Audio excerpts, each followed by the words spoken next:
Ian Keitani, Member of Parliament Aldai, and this one directed to the Administration and Internal Security Committee, and it seeks to understand more about the rising cases of insecurity in Terik Ward in Aldai constituency. Another statement will be sought by the Honorable Daniel Manduku, Member of Parliament Nyaribari Masaba.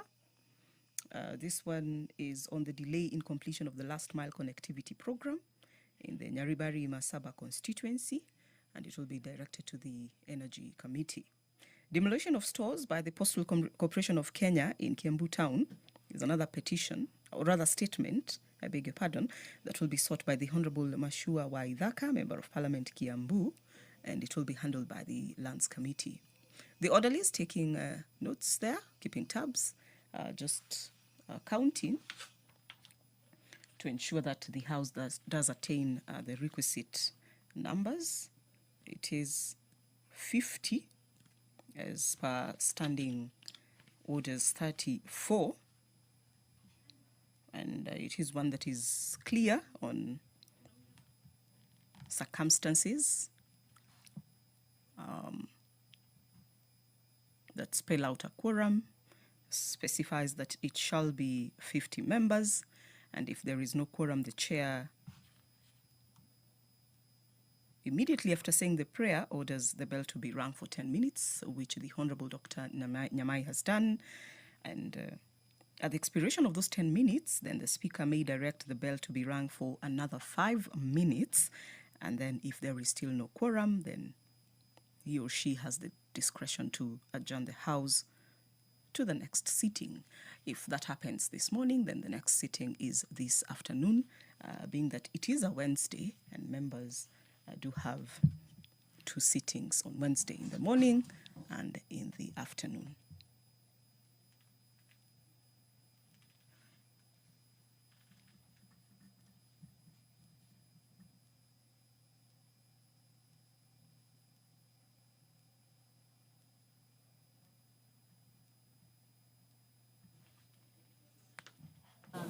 Thank you. Committee of the whole. Yeah, how soon? Just now.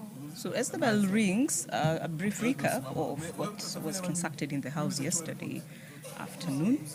We had introduction of the Public Participation Bill, National Assembly Bill number 44 of the year 2025, co-sponsored by the Honorable Dr. Otiende Amolo and the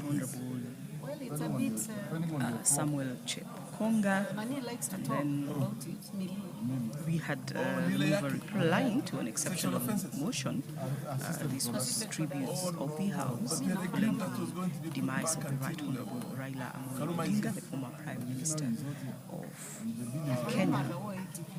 Members also did consider 10 regulations relating to the petroleum sector, and that was via a motion.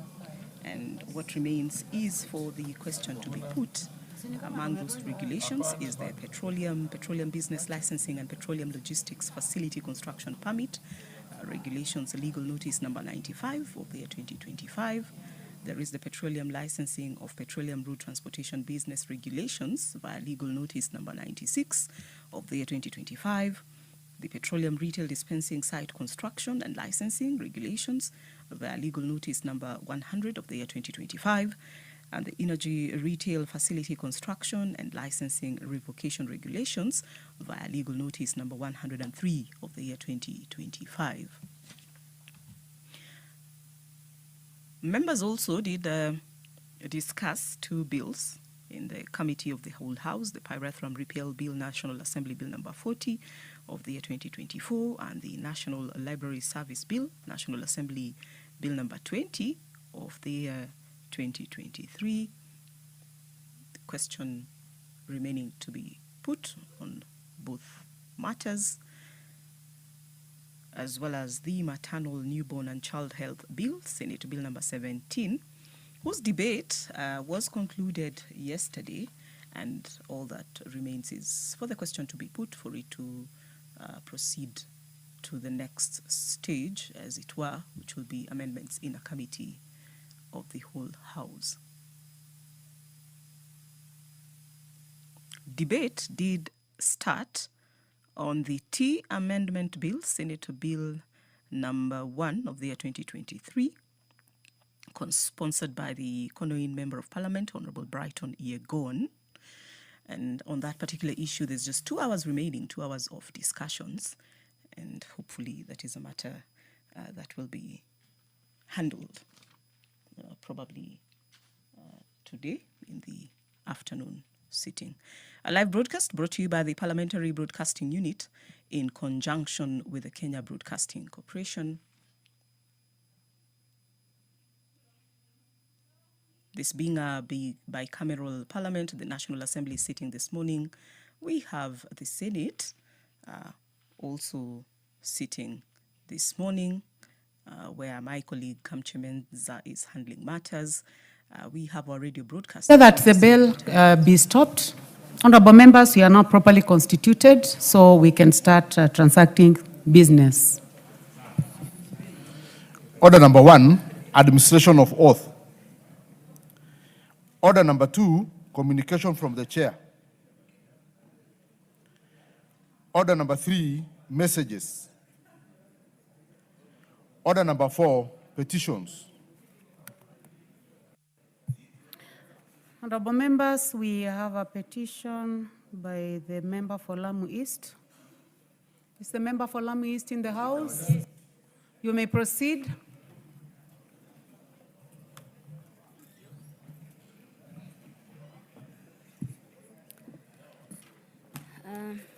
Thank you, the Speaker. I, the undersigned, on behalf of the resident of Kiwayu Island, Kiunga Ward in Lamu East constituency, draw the attention of the House to the following. 1, that Kiwayu Island, located within Kiunga Marine National Reserve, is a central land that has for generations been home to the indigenous community of Lamu East constituency, whose livelihood depend on artisan fishing, mangrove conservation, and sustainable marine resource management. 2, that the community has historically practiced responsible and sustainable environment stewardship, thereby preserving the delicate marine ecosystem and biodiversity of Kiunga Marine National Reserve, a globally recognized conservation area under the Kenya Wildlife Service.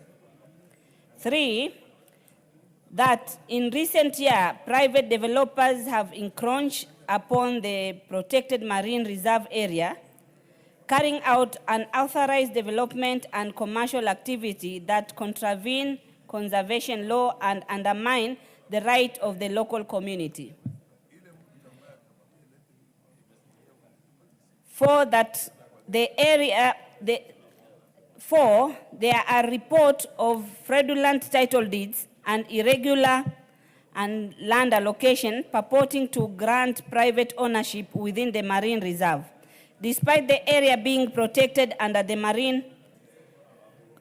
Wildlife Conservation and Management Act, the Environmental Management and Coordination Act, and related regulations.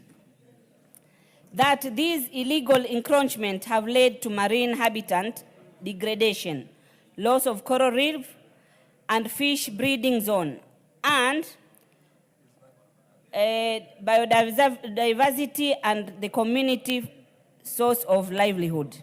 Correction. And the destruction of mangrove forest, thereby threatening both biodiversity and community source of livelihood. That the activity of a private developer further risk displacing the Kiwayu community, disrupting culture, heritage, site, and community settlement that have existed in harmony with the marine environment for centuries. That the matter raised in this petition is not pending before any court of law, constitutional, or legal body. Therefore, your humble petitioner pray that the National Assembly, through the Public Petition Committee, inquire into all matter raised in the petition and recommend for 1, recognition and protection of traditional and cultural right of the Kiwayu Island community as environmental custodian and stakeholders in the marine conservation. Investigation into encroachment, fraudulent land allocation, and illegal development within Kiunga Marine National Reserve with a view to restore compliance with environmental and conservation law.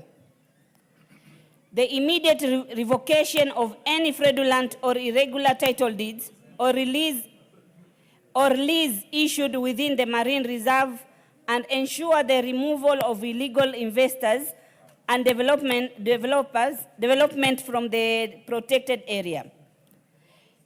Development of community-based co-management framework between the Kenya Wildlife Service, the Ministry of Environment, and the local Kiwayu community to promote sustainable use, protection, and equitable benefit sharing from the marine resource. And measure to be put in place to strengthen marine reserve governance system so as to prevent future encroachment, enhance environmental protection, and uphold the integrity of protected marine ecosystem in Kenya. And your petitioner will ever pray. Represented by me, mwenyewe Captain Rueda, Member of Parliament, Lamu East. Thank you. Thank you very much, Member for Lamu East. That petition is referred to the Departmental Committee on Public Petitions. It is referred to the Public Petitions Committee. Is the chair in the house? Chair Public Petitions?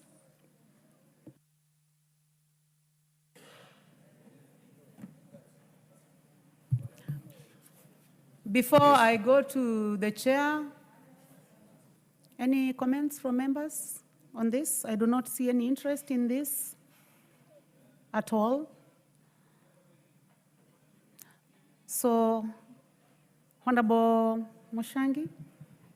Thank you, Madam Speaker. I have heard and listened to the petition, and now that it is properly before the House, I wish to inform the member and the House that we will expedite on it. Thank you, Madam Speaker.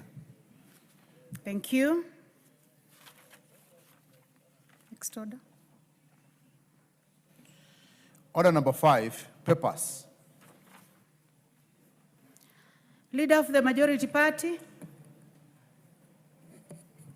Honorable Speaker, I beg to lay the following papers on the table of the House today, Wednesday, November 5th, 2025 morning sitting. The following legal notices, the explanatory memoranda, and accompanying documents from the Ministry of Agriculture and Livestock Development. Legal notice number 167 of 2025 relating to the Sugar General Regulations 2025, and 2, legal notice number 168 of 2025 relating to the Sugar Imports and Exports Regulation 2025. Number 2, annual corporate report for the year 2024-2025 from the Office of the Auditor General. And 3, annual report and financial statement for Kenya Tourism Board for financial year 2023/2024 from the Ministry of Tourism and Wildlife. Number 4, National Government's Constituency Development Fund Board report for the first quarter of 2025-2026 financial year. Number 5, report on the winding up of the Asian Widows and Orphans Pension Fund from the National Treasury. Number 6, reports of the Auditor General and the financial statement for the year ended 30th June 2025 and certificates therein with respect to 1, Danida Primary Health Care PHC Support Program. Number 2, Kenya Citizens and Foreign Nationals Management Services. Number 3, Kenya Local Loans Support Fund, the National Treasury. Number 4, Global Fund Tuberculosis Project number KENTTNT 4148 Ministry of Health. Number 5, Global Fund Tuberculosis Project number KEN TNT 2067, Ministry of Health. Number 6, Kenya National Qualification Authority. Number 7, Kenya Education Management Institute. Number 8, Kenya Institute of Special Education. Number 9, National Humanitarian Fund. 10, Intelligence Services Development Fund. 11, University of Eldoret. And 12, Starehe Girls Center. Thank you, Honorable Speaker, and I beg to lay. Thank you very much, Honorable Naomi Wako. Next order. Order number 6, notices of motion. Order number 7, questions and statements. The Honorable Marianne Kitani, is she in the house?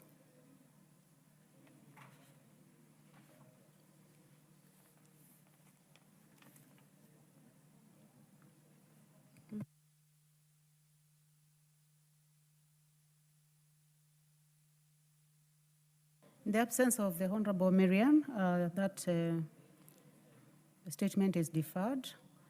The Honorable Daniel Maduku, member for Nyari Bari Masaba, you may proceed. Thank you, Madam Speaker.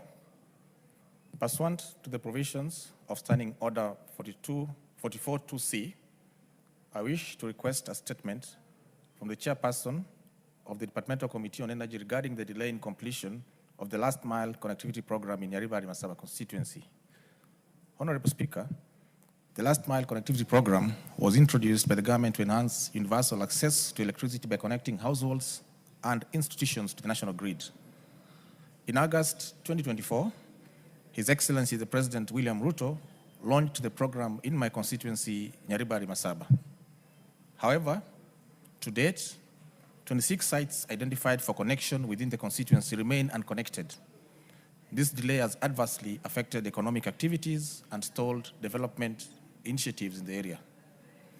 Honorable Speaker, it's against this background that I request for a statement from the chairperson of the Departmental Committee on Energy on the following. 1, the status of the implementation of the last mile connectivity program in Nyari Bari Masaba constituency, which was launched by His Excellency the President in August 2024. 2, the reasons for the delay in connection of electricity to the 26 earmarked sites. And 3, the measures being put in place to expedite the connection and ensure that the residents benefit from this initiative as intended.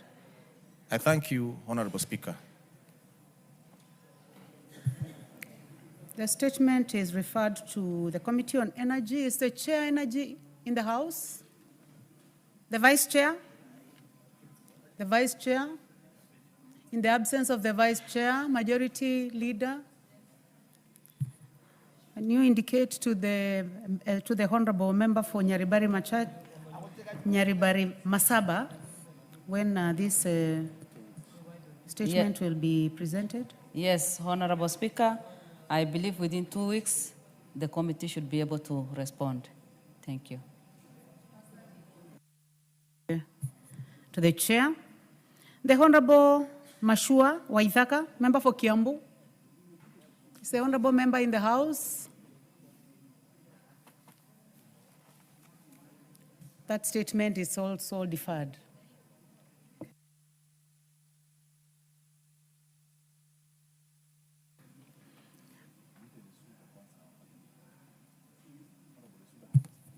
Honorable Esuda, you have a statement? You may proceed. We'll come to you, Honorable Kitani. Thank you, Madam Speaker. Honorable Speaker, pursuant to the provisions of Standing Order 44.2c, I rise to request for a statement from the chairperson of the Departmental Committee on Education regarding the promotions, transfers, and affirmative action for teachers in arid and semi-arid areas, that is ASALs, in the country. Honorable Speaker, on the 12th of August 2025, the Teacher Service Commission advertised 21,313 vacancies for teachers to be filled in accordance with the career progression guidelines for teachers and career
job group and whether this period may be reduced to 2 years for teachers in ASAL regions. The steps being taken to facilitate voluntary transfers of teachers who have served in the same station for more than 5 years in order to promote equitable distribution of staff across the country. And finally, Madam Speaker, an indication on when the teachers from Samburu County who were delocalized or who were transferred from their home will be transferred back to their home county in view of the fact that the delocalization policy was abolished by this House. Madam Speaker, I thank you. Madam Speaker. Thank you very much. Member for Kilgoris, anything out of order? It's not out of order. I wanted to joyride on that statement. Because, you may proceed. Madam Speaker, coming from an area more or less like the one for Honorable Lesuda, I just wish that when the statement is issued, that they address this issue of promotions very well. In Kilgoris, you will find a situation where teachers have been kept in C1, C2, and they recently only got C4. We want them to head schools. Unfortunately, there is a policy that you have to be in D something for you to be able to be promoted to be a head teacher. This has brought the effect of people who got promotions because their relatives are here in TSC or in the ministry to flood the Kilgoris constituency to the detriment of those people who actually want to be promoted. We want to urge that the indigenous people of Kilgoris should also be given a chance to be promoted, and that the C4s qualify because they are good teachers. After all, they have done so in other places, and they should therefore do it in every place. So we would like the minister to clarify this issue. The original promotions were done badly, and therefore they should make this correction. Thank you, member for... I hope, members, you are not going to debate on this. The joyriders, I see the Honorable Dorothy Kiara. Your intention is also to make a comment on this? Please give the mic to her. Thank you, Madam Speaker. Madam Speaker, I also want to commend my sister, Naisura Raisuda, for bringing this statement before the floor of this House. Honorable Speaker, I want to say the issue of promotion of teachers, it is a nationwide concern for our teachers. Those that have stagnated for many, many years should have an opportunity to be considered. Honorable Speaker, we pray that when all this consideration is done, it will be fair and rational so that no teacher deserving will be left behind. Thank you, Honorable Speaker. Thank you very much, the Honorable Dorothy Kiara. Chair, is the chair education in the House so that we get an indication of when this statement will be responded to? The Vice Chair? Any member of the Education Committee? Yes, you may proceed, Professor. Are you a member of that committee?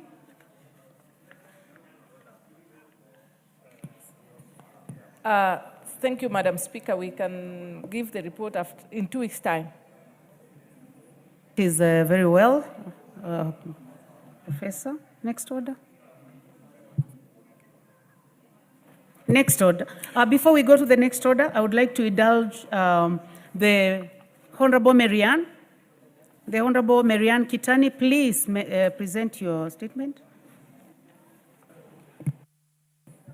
Thank you, Madam Speaker. Honorable Speaker, pursuant to the provisions of Standing Order number 44-2C, I wish to request for a statement from the chairperson of the Departmental Committee on Administration and Internal Security regarding rising cases of insecurity in Terik Ward in Aldai constituency.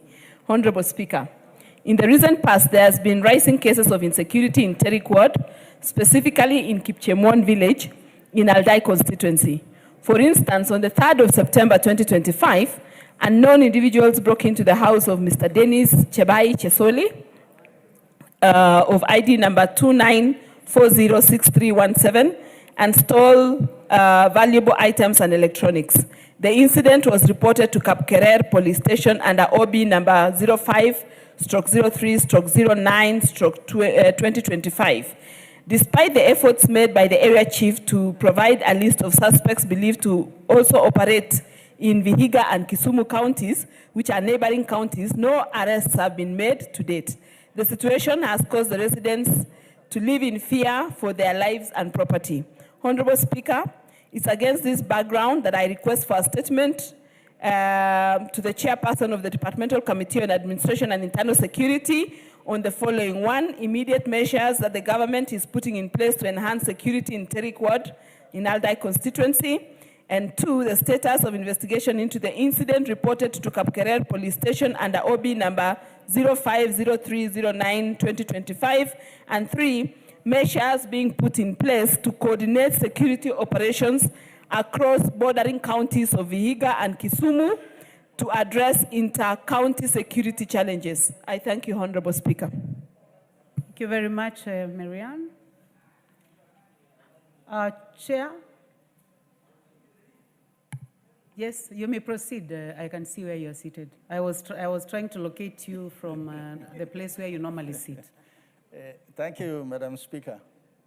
Madam Speaker, listening to the Honorable Member for Aldai, I used to think insecurity is prevalent in our area, where we actually fight day and night, cattle are stolen, people are killed. But in this particular case, I'm worried that there are people who will come to your boma and steal your cows and divert it through other means. We'll be able to respond to the House in 2 weeks, Madam Speaker. Thank you very much. Thank you very much, Vice Chair. I would like to give a chance to the Honorable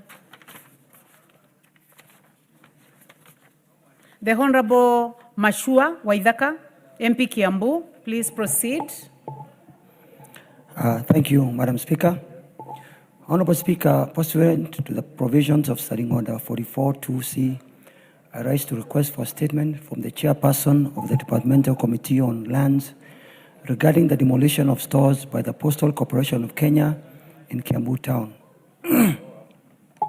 Honorable Speaker, on 10th March 2025, 62 market stores in Kiambu Town were demolished by officers acting on behalf of the Postal Corporation of Kenya, resulting in the destruction of goods belonging to 34 traders. The matter was subsequently reported at Kiambu Police Station under OB number 17/10/03/2025. However, to date, no official report has been provided on the incident, nor has there been any communication regarding compensation to the affected traders.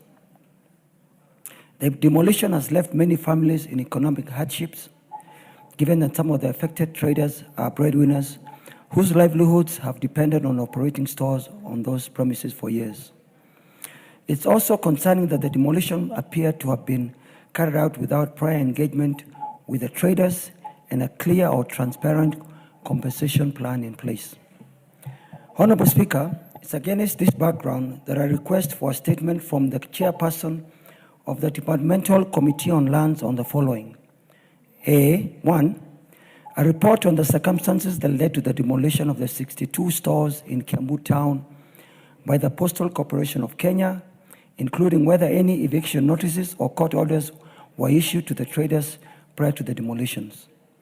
Two, measures the Postal Corporation of Kenya has put in place to compensate the traders who lost goods as a result of the demolitions, including specific plans for allocation of alternative market space to the affected traders. And three, steps being taken by the government to ensure that future demolitions are conducted in accordance with the law, and adequate notice provided to the affected persons and adherence to due process.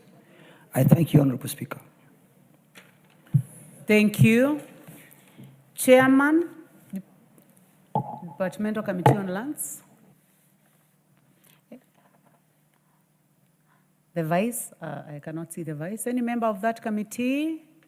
In the absence of any member, you may proceed on behalf of the majority. Oh yeah, of course I can see one of the members of Lands Committee. Please proceed. Chair, I think that response will be given in 2 weeks' time. Once we've sat down and the chair takes the lead. Thank you. Thank you very much, Honorable Joses Lelmengit. Next order. Order number 8, report of the Committee of the Whole House on its consideration of the Assisted Reproductive Technology Bill, National Assembly Bill number 61 of 2022. Question to be put.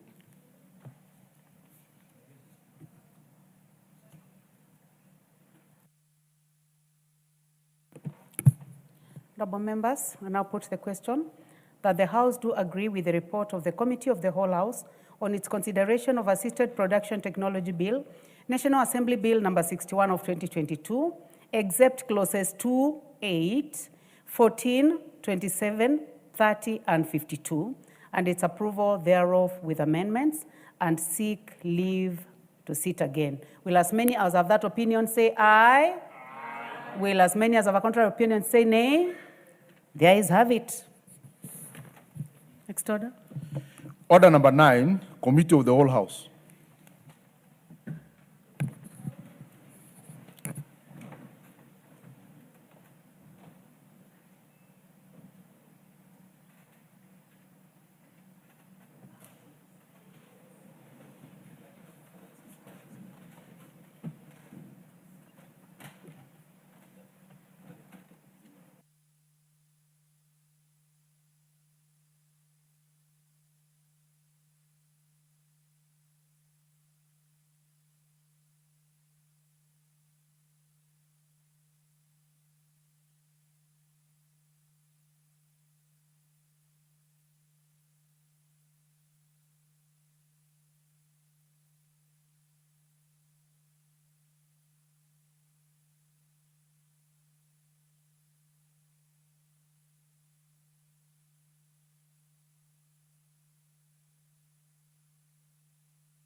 Honorable members, we are in the Committee of the Whole House.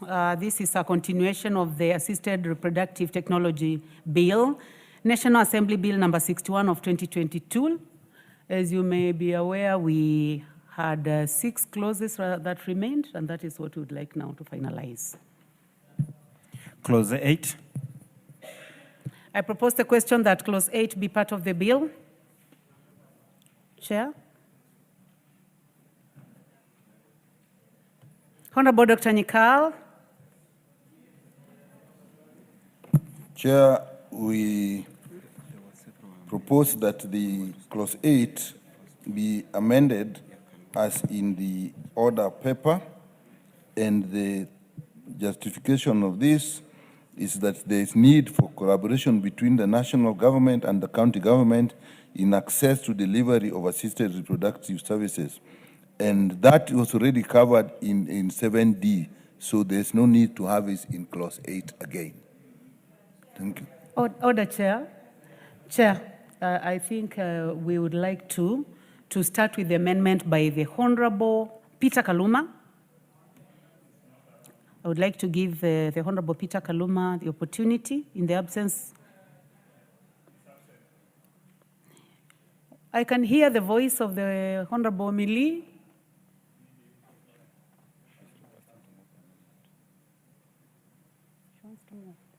Would you like to move this amendment on behalf of the Honorable Kaluma? Yes, I can, in good faith, even though I don't agree with it. But I can move because I've actually agreed that I move for him. Agree with it, so you don't move the amendment. You have already put on record that you do not agree, so then No, I could, Chair, I could actually move and then let the House decide. But I don't agree with the amendment. You do not also have authority? Do you have authority from the Honorable Kaluma? I have authority. Written authority? No, I don't have written authority. Yeah, send me a yeah, we text. know that you are doing this in good faith, but now, sorry, you can't. So let's now proceed. That was paragraph A.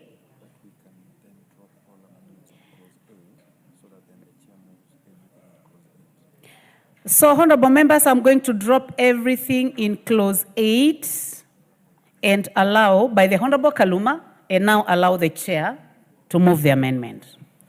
Chair, propose that clause 8 of the bill be amended as in the order paper, and the justification for that, Chair, is because that same provision for collaboration between the national government and the county government is already in 70, so it's really not necessary.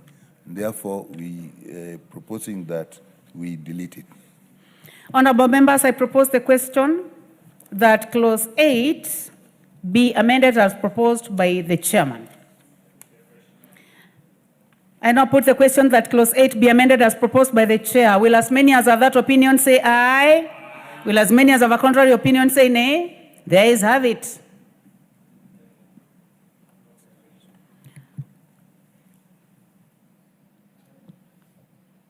I now put the question that clause 8 as amended be part of the bill. Will as many as have that opinion say aye? Will as many as have a contrary opinion say nay? The ayes have it. Clause 14. I propose the question that clause 14 be part of the bill. I'll give a chance to the Honorable Kaluma. That one now is dropped. The Honorable Chair, you have an amendment? I propose that clause 14 of the bill be amended as in the order paper, and the justification for this is as in the original bill, it was restrictive. So it is amended to give all persons access to the reproductive technology services subject to certification with a specialized by a doctor with specialized knowledge in assisted reproductive technology. In the other one, it was saying a doctor, and therefore we are making it more specific. Thank you, Chairman. Honorable members, I propose the question that clause 14 be amended as proposed by the Honorable Dr. Nyikal. The Honorable Millie Odhiambo. I just need clarification from Honorable Nyikal. From what I have, unless I have the wrong thing, what he's proposing is to replace medical doctor with an assisted reproductive technology expert. Unless I have an older version. Dr. Nyikal, would you like to clarify? Dr. Pukose, I can hear your voice in case I have very loud. I know you are a a gynecologist. more updated. You are not a Order gynecologist. paper then. You are a surgeon. Yeah, your voice is very loud, so I would like to give you a chance after Dr. Nyikal. It is exactly the same as what Honorable Meli has, and the difference was that in the original bill, we were just talking of a medical doctor, and now we are talking of a doctor with specialized knowledge in assisted reproductive technology. That is basically what we have. Did you give us the justification? The justification. That is the justification? Okay, Dr. Nyikal. Dr. Pukose. Thank you, Chair. Chair, I'm not a gynecologist. I'm a general surgeon. And just want to support the position put by the Chair that we are talking about a specialized doctor, because you see, for somebody to offer assisted reproductive health, that person needs to be a gynecologist. So in other words, we are referring to somebody who is an expert in that field, not just anybody else, because when you leave it open, then anybody else can offer that service. So we want somebody who is qualified to do the job. Thank you. Honorable Millie. Honorable Millie. She's consulting. Thank you, Chair. Chair, I think I get the gist, and I'm okay with the proposed amendment. Thank you. Honorable members, I now put the question that clause 14 be amended as proposed by the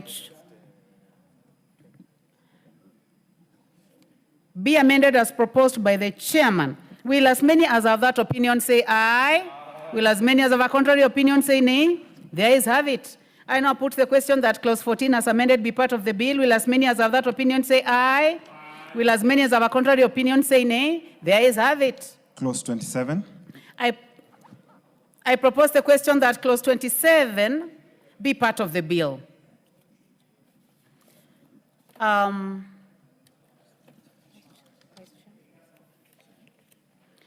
start with the Honorable Chair.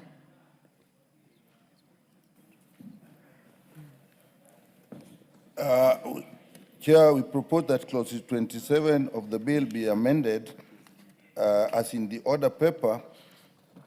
And the purpose of this is basically we are talking of surrogate motherhood, and therefore we are putting a limitation on the age on medical grounds. This is a procedure that actually is relatively invasive, and therefore you need people in their prime of health to undergo this procedure, and that is the purpose of the amendment. Thank you very much. There was an amendment by the Honorable Peter Kaluma, and it's hereby dropped. Honorable members, I propose the question that clause 27 be amended as proposed by the Honorable Dr. Nyikal. I now put the question that clause 27 be amended as proposed by the Honorable Dr. Nyikal.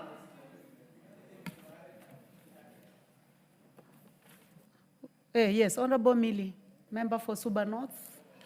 Thank you, Chair.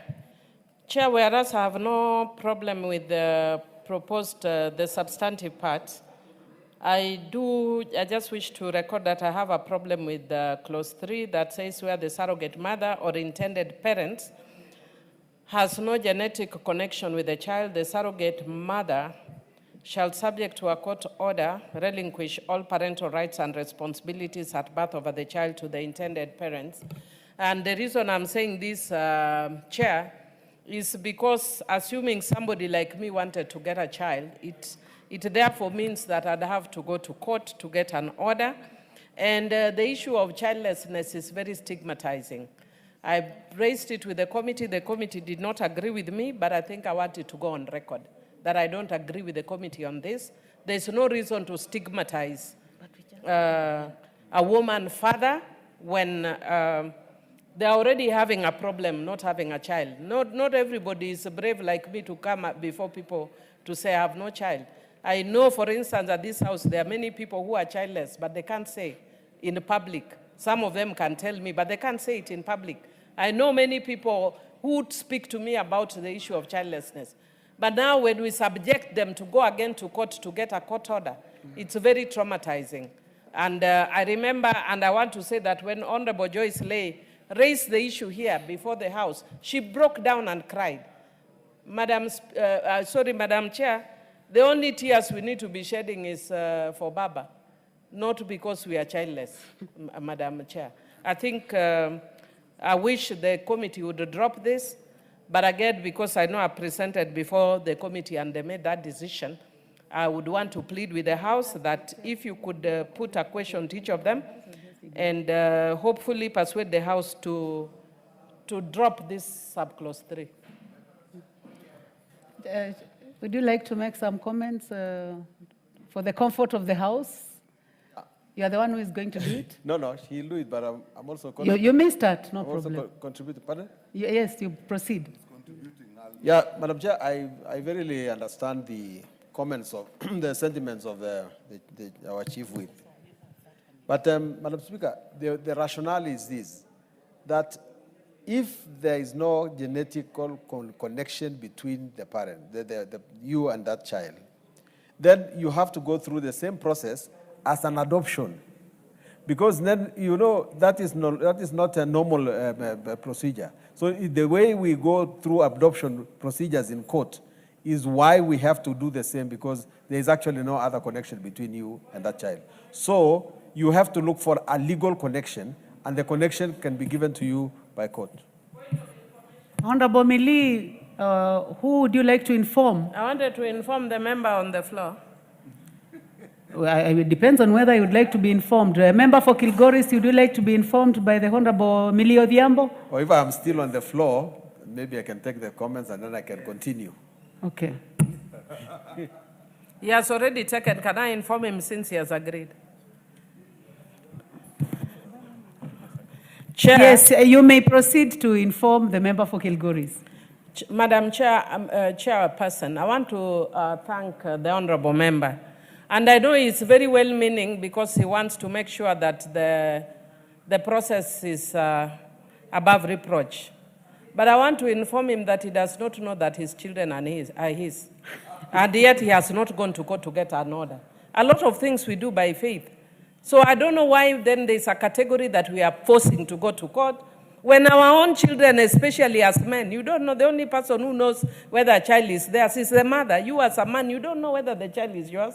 But we do not go to court for you to confirm whether those children are yours. So that is the information I wanted to tell you, that you do not know whether the children are yours. Now, as the information given to you by the Honorable Millie Odhiambo, is it useful? Yeah, Madam Chair, I am actually grateful because you know this thing, we all suffer from it. Childlessness is not a one person's thing.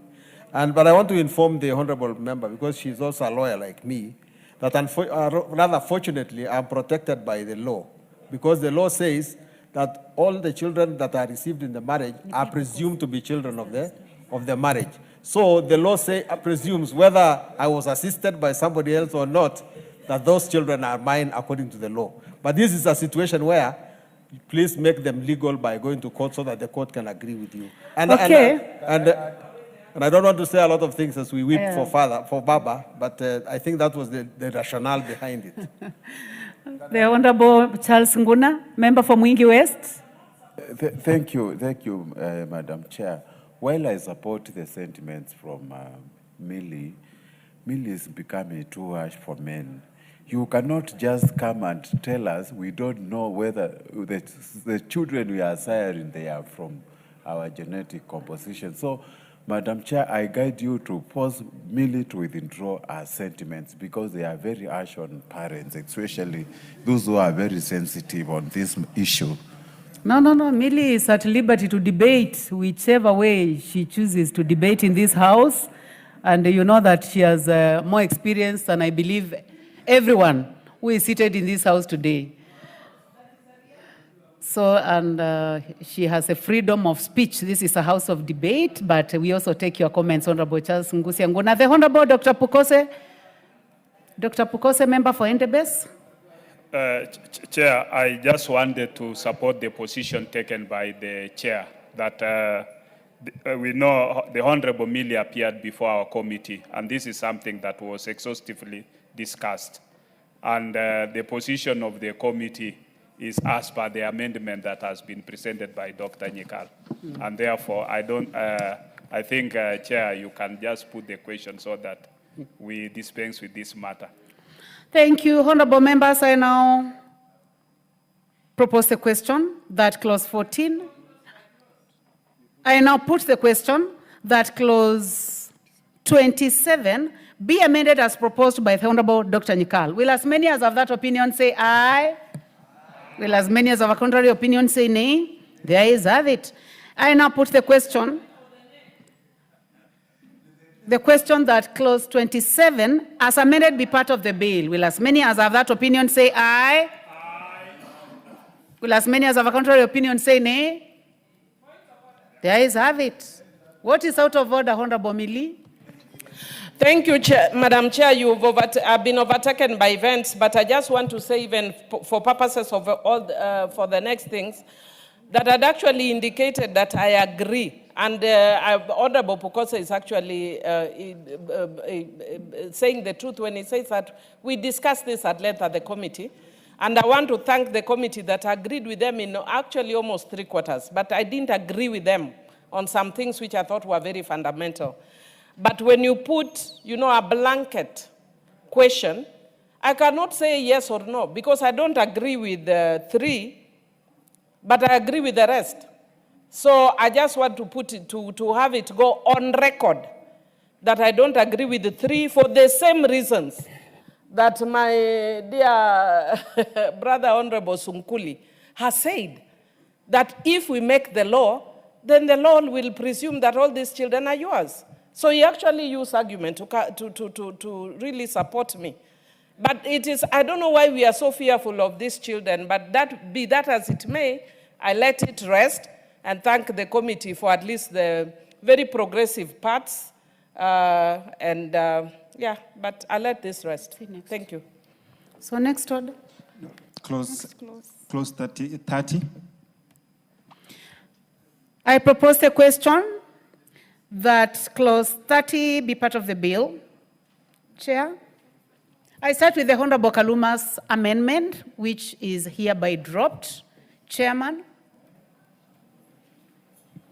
you may prosecute this amendment in clause 30.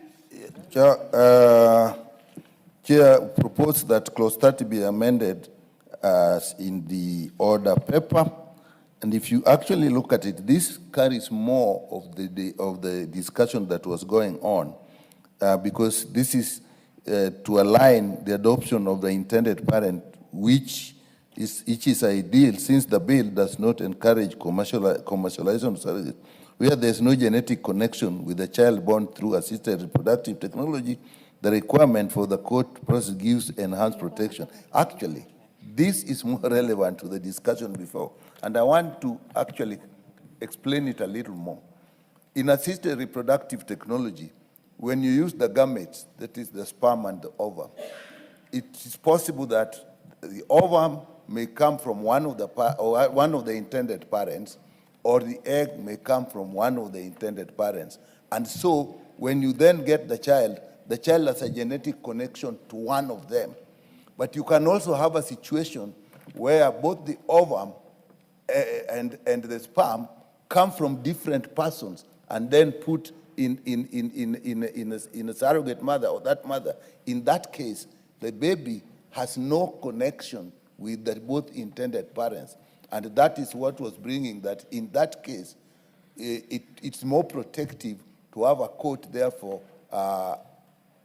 giving consent and like an adoption. And that is actually the logic. And Honorable Millie was also right that then you bring a process which was not there.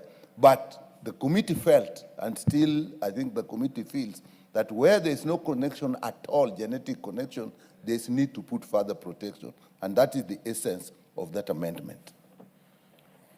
I now propose a question that clause 30 be amended as proposed by the Honorable Dr. Nyikal. Any interest in this? Would you like to make comments on this, or is anything out of order? The Honorable CNN. Chair, I am just on point of order. I would like to be explained why are Kaluma's amendments being dropped? And he never consented. Actually, he was to appoint me to represent him in these amendments, but I think he lost my contacts. The Honorable Kaluma is not in the House today. The House is aware where he is actually today, and he didn't authorize anyone in writing to move these amendments on his behalf. So that is the reason. That is how it is done in this House, Honorable CNN. Honorable Millie Odhiambo. Thank you. I just wanted to comment, but before I comment, I want to tell Honorable CNN that we have actually had different engagements, even postponed because of Honorable Kaluma, because we've engaged at length on this issue. Today, he had actually said, because he's in Homa Bay, he's not able to come today, but he's texted me. I've tried to move his amendments even where I don't agree with, but I have not been allowed procedurally. So you are just as well-intentioned as I am, because you realize the way we've been moving, even the committee, we've sat with them. There are some they agree with me. There are some they don't agree with me. But legislation has to go on whether we agree or not. In the same way with the Honorable Kaluma, you cannot get 100% agreement. Madam Chair, I just wanted to indicate that, again, in the same manner, I agree with a lot of the issues that are proposed in clause 30, including, for instance, the issue of where you have congenital abnormalities, all the children born out of pregnancy shall be children of the intended parent, so that you don't have people refusing children that because, these children are not born, like perfect children, then we cannot accept them. Once you go through assisted reproduction, the child becomes yours. Again, the only other challenge that I face, which I don't agree with, is the issue of the genetic link. And for me, I think it is an issue of discrimination, that if somebody has had a baby, that you'd want to differentiate between genetic link and non-genetic link. And I've given you the perfect example, that a lot of us men here, by faith, have children who we think are ours, but we don't know. I know CNN is worried and saying that I'm hard on men. I'm not hard on men. Maybe I'm actually hard on women. I'm calling on our women that please make sure that our children have the genetic makeup of our husbands. But that is not the reality in the world we are living. We have children who have the genetic makeup of our husbands. We also have others who don't have the genetic makeup of our husbands. It's the reality. But we accept them by faith, and the law also accepts them by faith. So why are we making this distinction when it's assisted reproduction? And I know the committee, even though this is the first time, but should this come in the future again before your committee, please have a more progressive mind. For the sake of the child, even if not for the sake of the woman or the intended parents, for the sake of the child. So that you are not advertising the child out there. Millie. You are not advertising the child out there. Millie Odhiambo, did you say that we have children who have a genetic connection with our pastors? Yes. With our pastors? Yes. No, I did not say with our pastors, but it is a fact. It is also a reality. In fact, Chair, there is one of the things that I want to actually raise before this House, that as a person who is a Christian, I am very concerned at some of the practices I see in some of the churches, where pastors are praying and touching women's breasts and touching women's buttocks. We are still on earth, and you touch a woman's breast, what you are creating is excitement. You are not creating a spiritual surge. It is sexual surge. There is no spiritual surge in such instance. Stop touching women's breasts and buttocks during prayers. There's nothing spiritual about that. Keep distance. The spirit will work between you and the woman with the distance. There's no need to put a physical touch between you and a woman. So yes, there are children who have DNA with the pastors. Yes. Point of information from the Honorable Dr. Pokose, the surgeon. Thank you. I just wanted to inform the Honorable Millie that Professor Jaldesa, allow me to inform the Honorable Millie. I wanted to inform the Honorable Millie that in the Sexual Offences Act Amendment Bill, touching buttocks and touching breasts is illegal. And therefore, if that bill comes to the House and it's made to be law, then I think pastors will not touch any breasts or buttocks of ladies, because that will not happen again. The Honorable Millie Odhiambo is duly informed.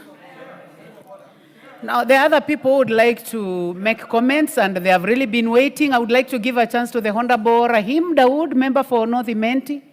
Thank you, Madam Chair. Madam Chair, I want Dr. Nyikal to tell us, he said that if they're not connected to the one who is being born, then they need to subject it to a court order. Will you not be invading the privacy? Because the one who will be born, it will be out in the public that the court, I mean, it will be in the public. Nobody wants to really get it out in the public. It's a private affair. So I would want us to, the chair, to please clarify when he says they have to go to get a court order, where is the privacy? No, you just take note of that. I would like to give a chance to the Honorable Dorothy Kiara, nominated member. Just take note of it. Thank you, Chair. Thank you, Madam Speaker. I too would want to weigh into this matter and say we have single mothers whom we don't know the genetic attachment of the children that they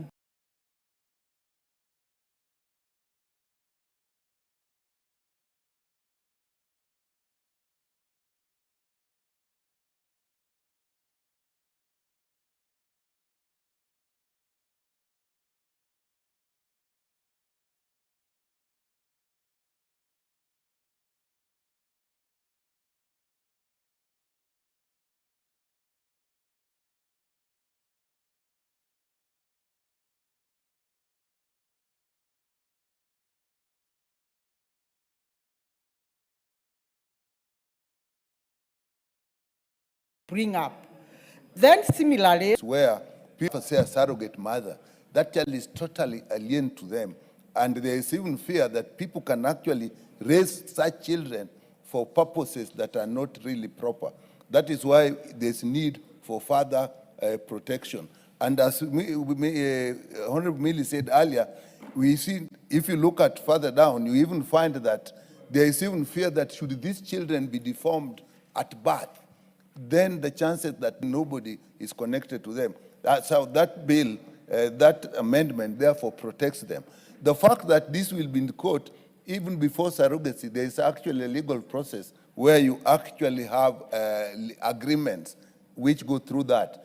And even in adoption, normally, this will go through court. So by the time people make this decision, all the issues of privacy, to some extent, they have considered them and they have looked at them. But what is important, remember that 20 years later, this is and if this protection were not put in place, then there's no genetic link, then these people are at risk. So you must look at the issue of privacy when the child is being born, and also the welfare of the child later on when they are an adult on their own.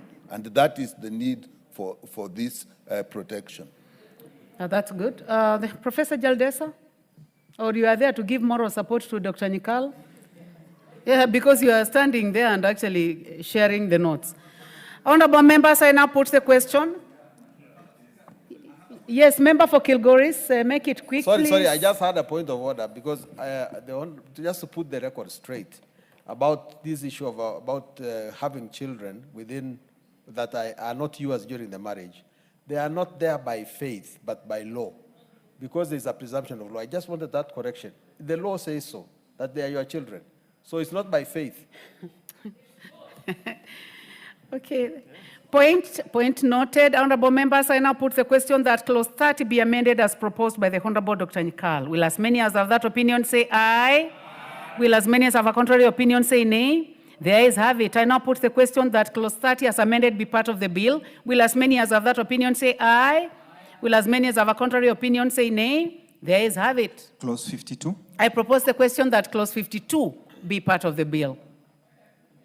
The first opportunity is to the Honorable Peter Kaluma, and it is hereby dropped. Chair, you may proceed.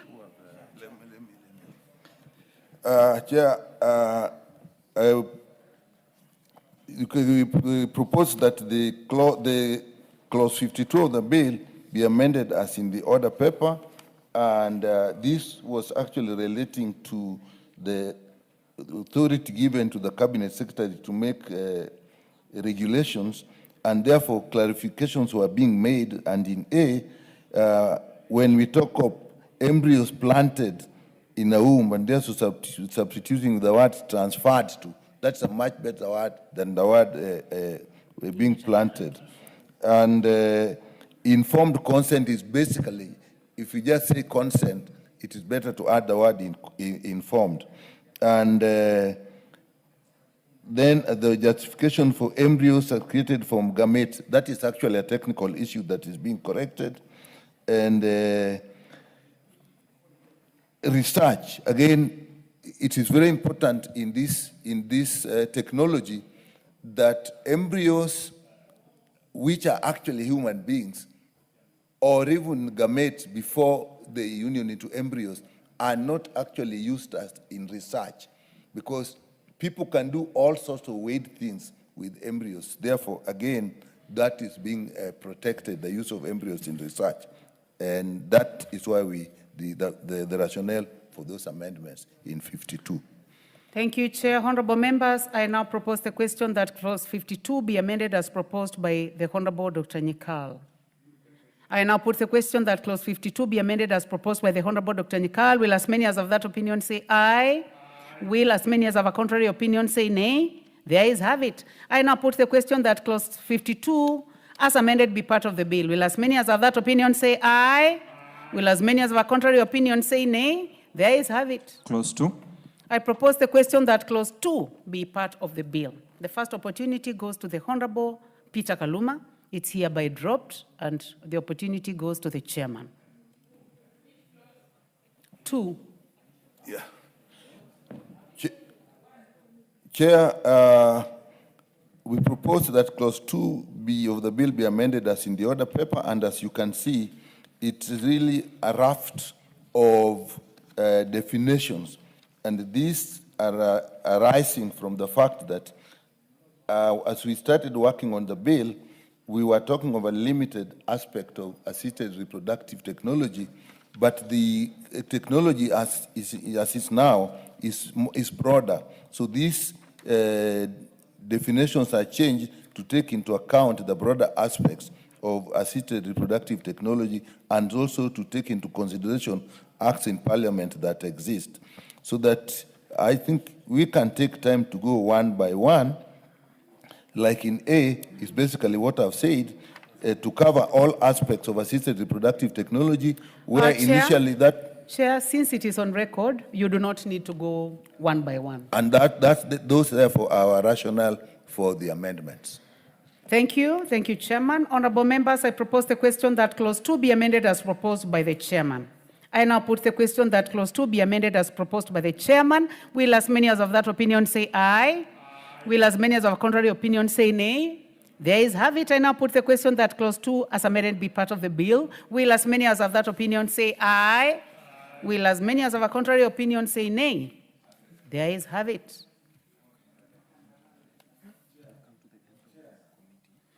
Honorable members, you have anything out of order, Honorable CNN? I've got an issue with this clause. Chair, I know couple means male and female. Charles Ngusia Nguna? The definitions, clause 2, the one we've just... Unfortunately, it's overtaken by events already. It's already overtaken. Sorry about that. Honorable members, we have come to the end of this bill, a very important bill. I would like to congratulate all of you who participated. And remember, this bill was in the 11th Parliament, the 12th Parliament, and now the 13th Parliament. So it is a very good feeling that we have come to the end. Honorable members, I now call upon the mover.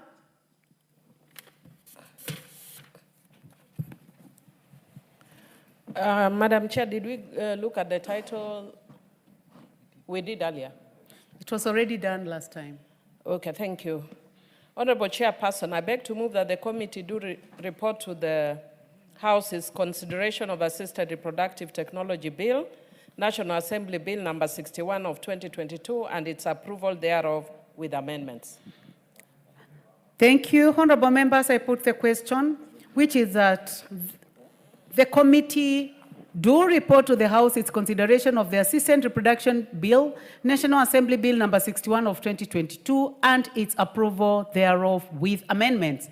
As many as have that opinion say aye. Aye. As many as have a contrary opinion say nay. The ayes have it.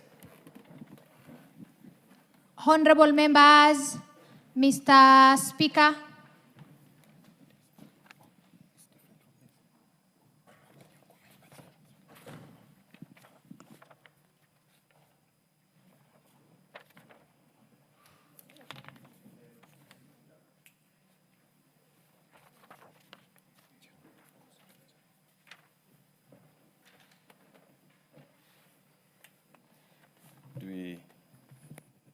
Could we have the move of the bill?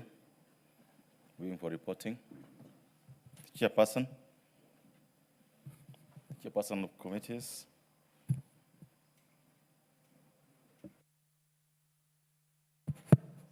Thank you. Honorable Speaker, I beg to report that the House, I take that again, Honorable Speaker. I beg to report that the Committee of the Whole House has considered the Assisted Reproduction Technology Bill, National Assembly Bill number 61 of 2022, and approved the same with amendments. Thank you. To move the bill. Millie. Honorable Speaker, I beg to move that the House do agree with the committee in the said report.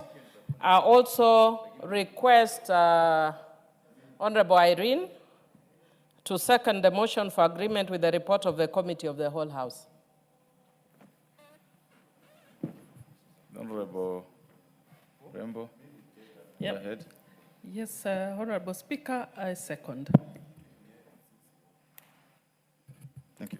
Members, therefore, I do propose the question, which is that the House do agree with the committee in the said report. You, Honorable Elisha, you want to say something on this? If there's Honorable Jamal, you want to say something on this? Yes, this is the point at which you can make a comment on this. You got the mic already actually with you. Yes. Thank you very much, Honorable Speaker. Honorable Speaker, I would like to take this opportunity to thank the Departmental Committee on Health, more so the chair, the Honorable Dr. Nyikal, bearing in mind that the Honorable Dr. Nyikal was in the 11th Parliament, 12th Parliament, and the 13th Parliament, and he was very, very keen to make sure that it happens.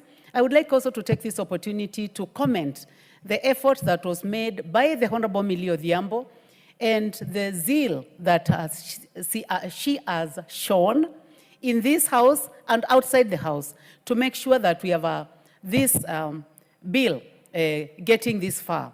And I would like to thank you very much and tell you that you are not doing it for yourself. You are doing it for this House. You are doing it for so many women out there, some who do not even have a voice, who have been looking forward and waiting to have assisted reproduction being done legally in this country. I would also like to thank the Honorable Kaluma in absentia. He also did a lot of work, and he also, as religious as he is, and as much as he had done so much research, he was willing to give and take and interact with the people in the profession, people like Dr. Nyikal, people like the Honorable Jaldesa, people have a lot of interest, like member for Kilgoris, and so many other members seated in this House. I would like to say that it's a good feeling that the Speaker made a promise to the Honorable Millie Odhiambo that this was going to happen in this House, and it has happened. Thank you, Honorable Speaker, for the opportunity. Ted, Honorable this. No, you can't do that. No, but, and you know it so well that you can't do that. Honorable CNN. Mine is just to appreciate Millie for what she has gone through. I recall there's a day she was really crying here, shedding tears profusely. And I would like to encourage her to keep on helping the Kenyans who are voiceless.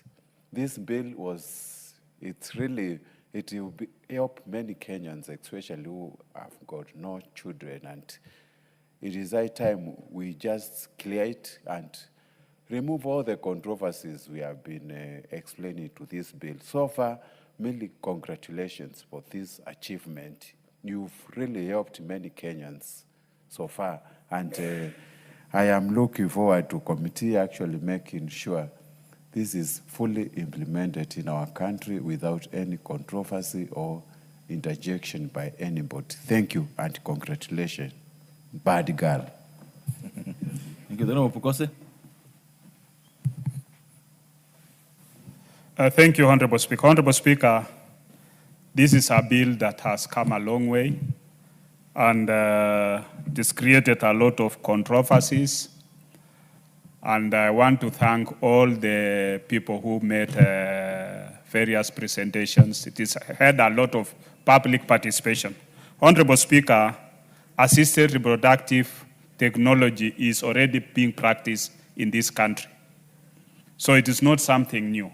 The only thing is that what we've done is, as a committee, is to create a framework, the legal basis for which that should be practiced. We have other practices, medical practices that are ongoing in the country. Kidney transplant, cornea transplant, and other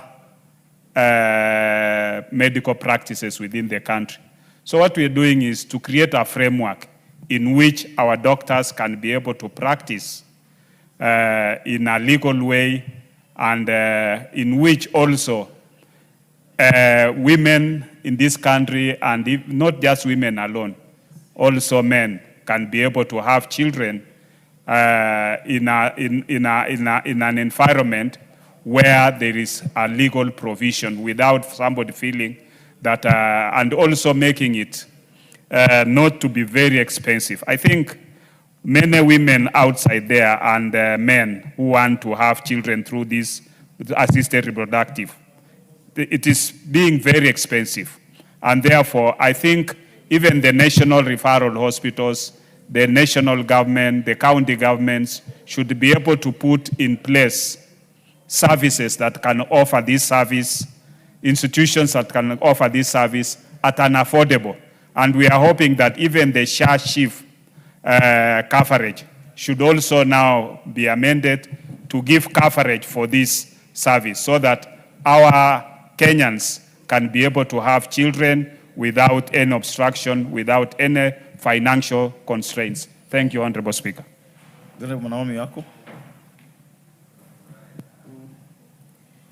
Thank you very much, Honorable Speaker, for giving me this opportunity. I want to congratulate Honorable Millie for coming up with this very important bill and for being very consistent and committed, because this touches on many women in this country. And we know very well many African women have even lost their marriage because they cannot give birth to a child. And this bill will come in and salvage those situations that have stressed our women, and even for educated women who have, have had challenges in their marriages, now will have an opportunity to have a child. I want to congratulate her and congratulate women of this country, because it is through passion and commitment that they have, kept their marriages and done a lot of things. And this bill now will take them to another level, especially for those who have been disadvantaged in the past. Congratulations, Honorable Millie. Thank you. Honorable Jamatia. The Honorable Member for Game. What sort of order? Go ahead. Thank you, Mr. Speaker. Sir, I've noticed there's a member who walked in. I don't know whether he's putting on a blanket, and I don't know whether that is parliamentary. The Honorable DK. What he's putting on top, is it a blanket or a... Just check, Mr. Speaker. I'm not sure that that is parliamentary. Who is the Honorable? Because where is the Honorable DK? if you come to the house, you must dress properly. The Honorable DK, are you wearing a blanket? Can you give the Honorable DK to tell us what he's wearing this morning? Oh, okay. Thank you, Speaker. I don't know. Maybe the honorable member is admiring my coat, because as far as we are concerned, this is a coat. You and who? It is not a blanket. And I doubt whether he has done a textile engineering. And I doubt whether the Speaker's rules dictate which kind of linen you need to... I can actually confirm that that what the member is wearing may look like a blanket, but it is a very fine coat. Yes. But okay, the Honorable Elisha, if you are admiring the blanket, not the coat, not the blanket, the coat, then no, you will not say anything more. You'll approach the Honorable DK, he'll take you to the shop, then you can get the blanket too. The Honorable Jamatia, go ahead.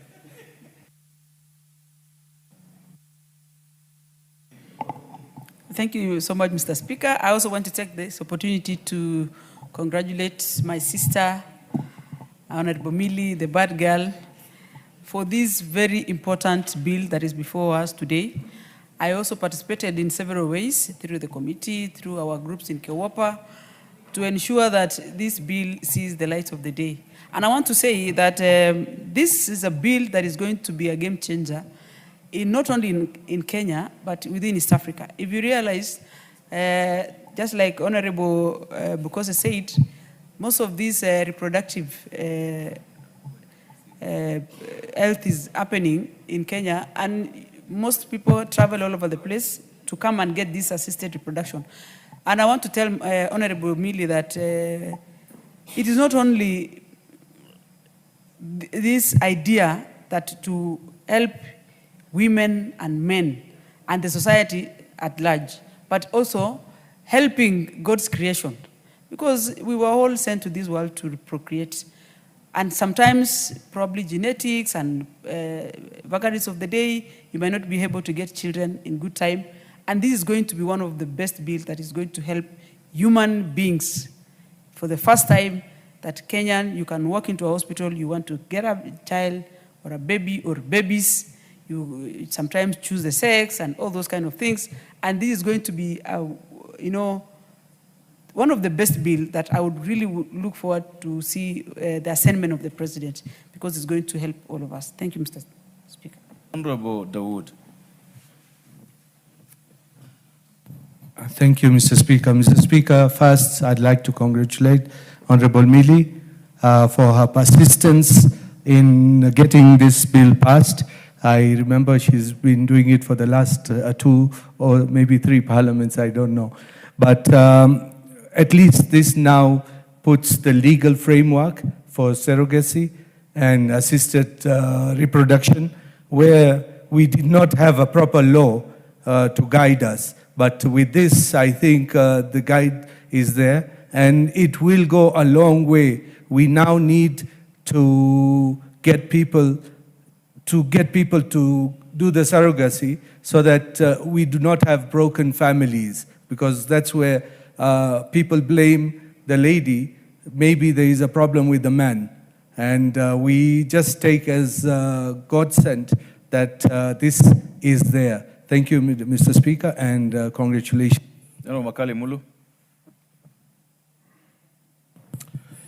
Thank you, Honorable Speaker. Honorable Speaker, I want to take this opportunity to thank you for this opportunity. And secondly, Honorable Speaker, I want to thank Honorable Millie for the passion she has shown in this area of assisted reproductive health. Honorable Speaker. Honorable Speaker, I do remember when we joined this parliament, that was the 11th parliament, me and you and Millie was already in parliament. When she was moving that bill, then, Honorable Speaker, the passion and the explanations she gave to justify the need for this bill, I'm a very happy man to see it now coming to this level. And I want to congratulate her and I wish her well, now that Kenyan women have a legal framework to fall to in case there are challenges, as she explained then. So I want to support her and congratulate her and wish her well, wish all our women well, those who benefit from this legal framework. And Honorable Speaker, thank you so much for this opportunity. Asante. Thank you. Honorable Mrembo.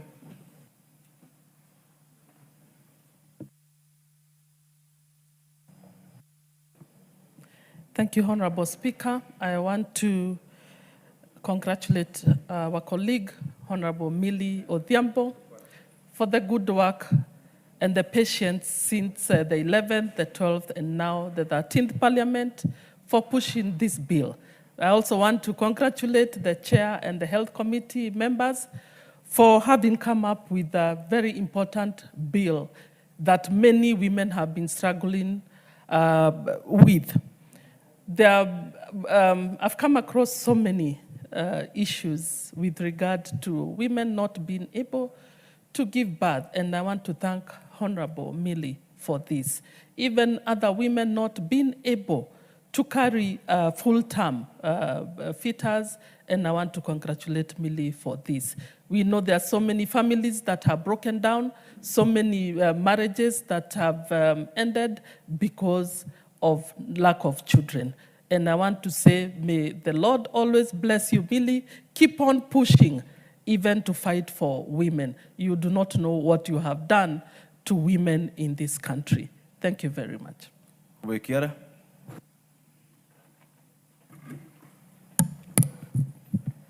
Thank you, Honorable Speaker. Honorable Speaker, I too would wish to join my colleagues by first thanking Dr. Nikal and the entire Health Committee and all those who were involved in this very vigorous process.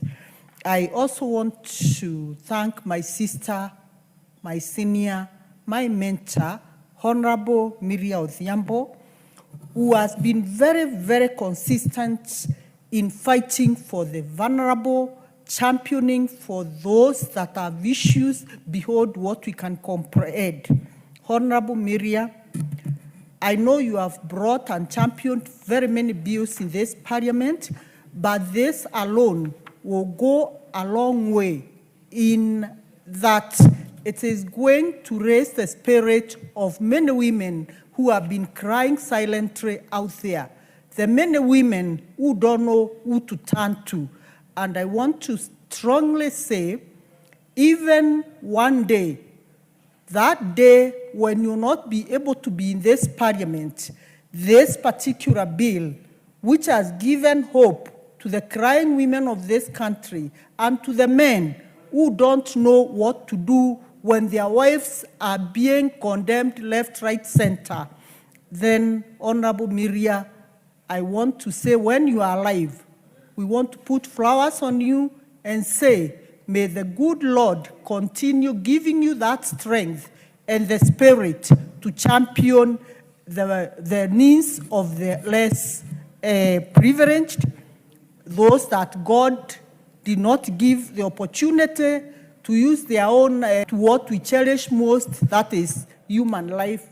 And you have brought life and a smile to the face of all those other women. Thank you. May God bless you. I want to go on record, Chair, to correct a statement that I said earlier on when I said single mothers. I just mixed up. I was saying just repeatedly what Honorable Miria was saying, that we have very many other men who are taking care of the children who are not genetically connected to them, and still I say a child is a child, regardless of how the child comes into this world. Thank you, Honorable Speaker. Thank you. Dr. Monyenze. And I think Dr. Monyenze will be the last one on this. Thank you, Speaker, for giving me this opportunity to specifically say... Honorable Millie, you'll have a chance at the third reading to say thank you to all these people you want to say thank you to. Go ahead, order. Order. It's okay. Let me take this opportunity to say I am happy that this bill has come to pass. I was there in the last parliament, and I remember the length we went into in trying to have this bill pass. But now that it has come to pass, I congratulate the Health Committee and also Honorable Millie for this milestone. And this one now legally gives us an opportunity for couples and also for people to decide if, also decide when, and how often to have children. This gives an opportunity to even solve some of the gender-based violence issues in the families, and because this problem this reproductive problem has brought so many issues to couples. And this comes about because of the many complications which come along with the reproduction. So now that we will not be having orthodox means of trying to get children, of trying to abort the unwanted children, because now we have a legal document, I now say congratulations and well done, and this will sort a lot of problems. Thank you, Mr. Speaker. I thought you have said enough on this, really. Go ahead. Go ahead. Thank you, Mr. Speaker. Let me start by appreciating the persistence and the hard work of Honorable Mele. When I came in the 11th Parliament, I remember many meetings we had with her, with the technical people, doctors, specialists in all areas, even outside Parliament. And this has come to pass. I also want to appreciate Honorable Kaluma, who actually took a very hard stand and drew to our attention many issues. Because this bill, we are moving very close from procreation to creation. And it is beset with many areas where abuse can occur. And therefore, the many amendments that have come through is to actually address moral issues, ethical issues, research issues, even religious issues that were actually raised. So I think this is going to be a relatively progressive but also safe bill in the area that it is touching on human procreation. I thank you, Mr. Speaker. Thank you. Honorable Mayaka. Thank you very much, Honorable Speaker, for this opportunity to also give my support for this particular bill. And Honorable Speaker, I just want to thank our leader, the Honorable Millie, who is also a mentor to many of us, for this bill. I know she has really passionately campaigned and pushed for it for a very long time, and to thank the Health Committee also for their support. And also, Honorable Speaker, just to say that this is a win for very many families, women, both women and men, who together have had challenges getting children through the natural process, and this is going to give them that opportunity. So I really want to thank the Honorable Millie, because this is going to be a very great legacy for a lot of people in this country. It's going to assist very many people, and also the fact that people can now have children through different methods within the legal frame, which is very, very important. So with those very few remarks, I want to give my support for this and to thank everyone for supporting it. I thank you. Thank you. Member for Elders. Thank you, Mr. Speaker. Mr. Speaker, from the onset, allow me to congratulate the Honorable Millie.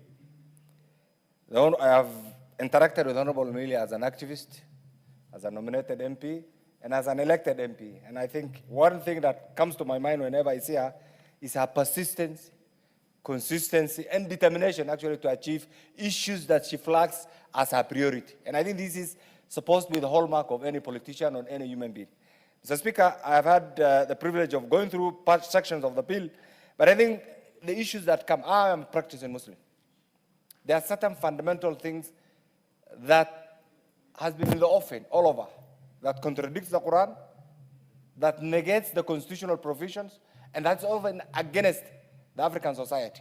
What this bill attempts to do is to provide a platform legally, because we live in a very diverse, very democratic society, to allow a platform which will not contradict the basic human right, which will not contradict some of the critical teachings of the different scriptures, which will also not negate and make Kenya a pariah state where you can come and do anything in the name of reproductive health. Mr. Speaker, therefore, I want to say thank you. Once this bill is passed, and I'm sure this is the first stage, and through the public participation, Mr. Speaker, I'm sure critical other components will be added to this, and that will enrich the bill. And I'm sure Millie will be open to critical amendments that will enhance, that will also... The Honorable Member for Elders, we are past that stage now. We've just finished the committee of the whole House, so the bill is basically... Okay. So I was just saying this is, it's the first stage, it's very good, we support it, go ahead, and if, for whatever reason, once this is done, you feel there is need again to include further inclusions, because bills are supposed to be, the passage of bill actually is supposed to be very dynamic. I'm sure you will not hesitate in bringing further amendments to enrich this, to improve in this. Otherwise, I say thank you, and I hope and pray that we will have many members of parliament like Millie who will pick on issues, who will pursue those issues, and make sure those issues become part and parcel of the civic society of the Republic of Kenya. Thank you, Mr. Speaker. I support this. Thank you. I also join members because I've been here since 2013, and this has taken a while. And it feels nice sitting here knowing that we've moved so far, especially with this particular bill. And Millie, thank you so much for persistence. Members, for obvious reasons, I will not put the question, but I'm sure next time we have the bill up, a decision on it will be made either way. Next order. Order number 10, the Agricultural Professionals Registration and Licensing Bill, National Assembly Bill number 19 of 2024. Second reading. The Honorable John Mutunga.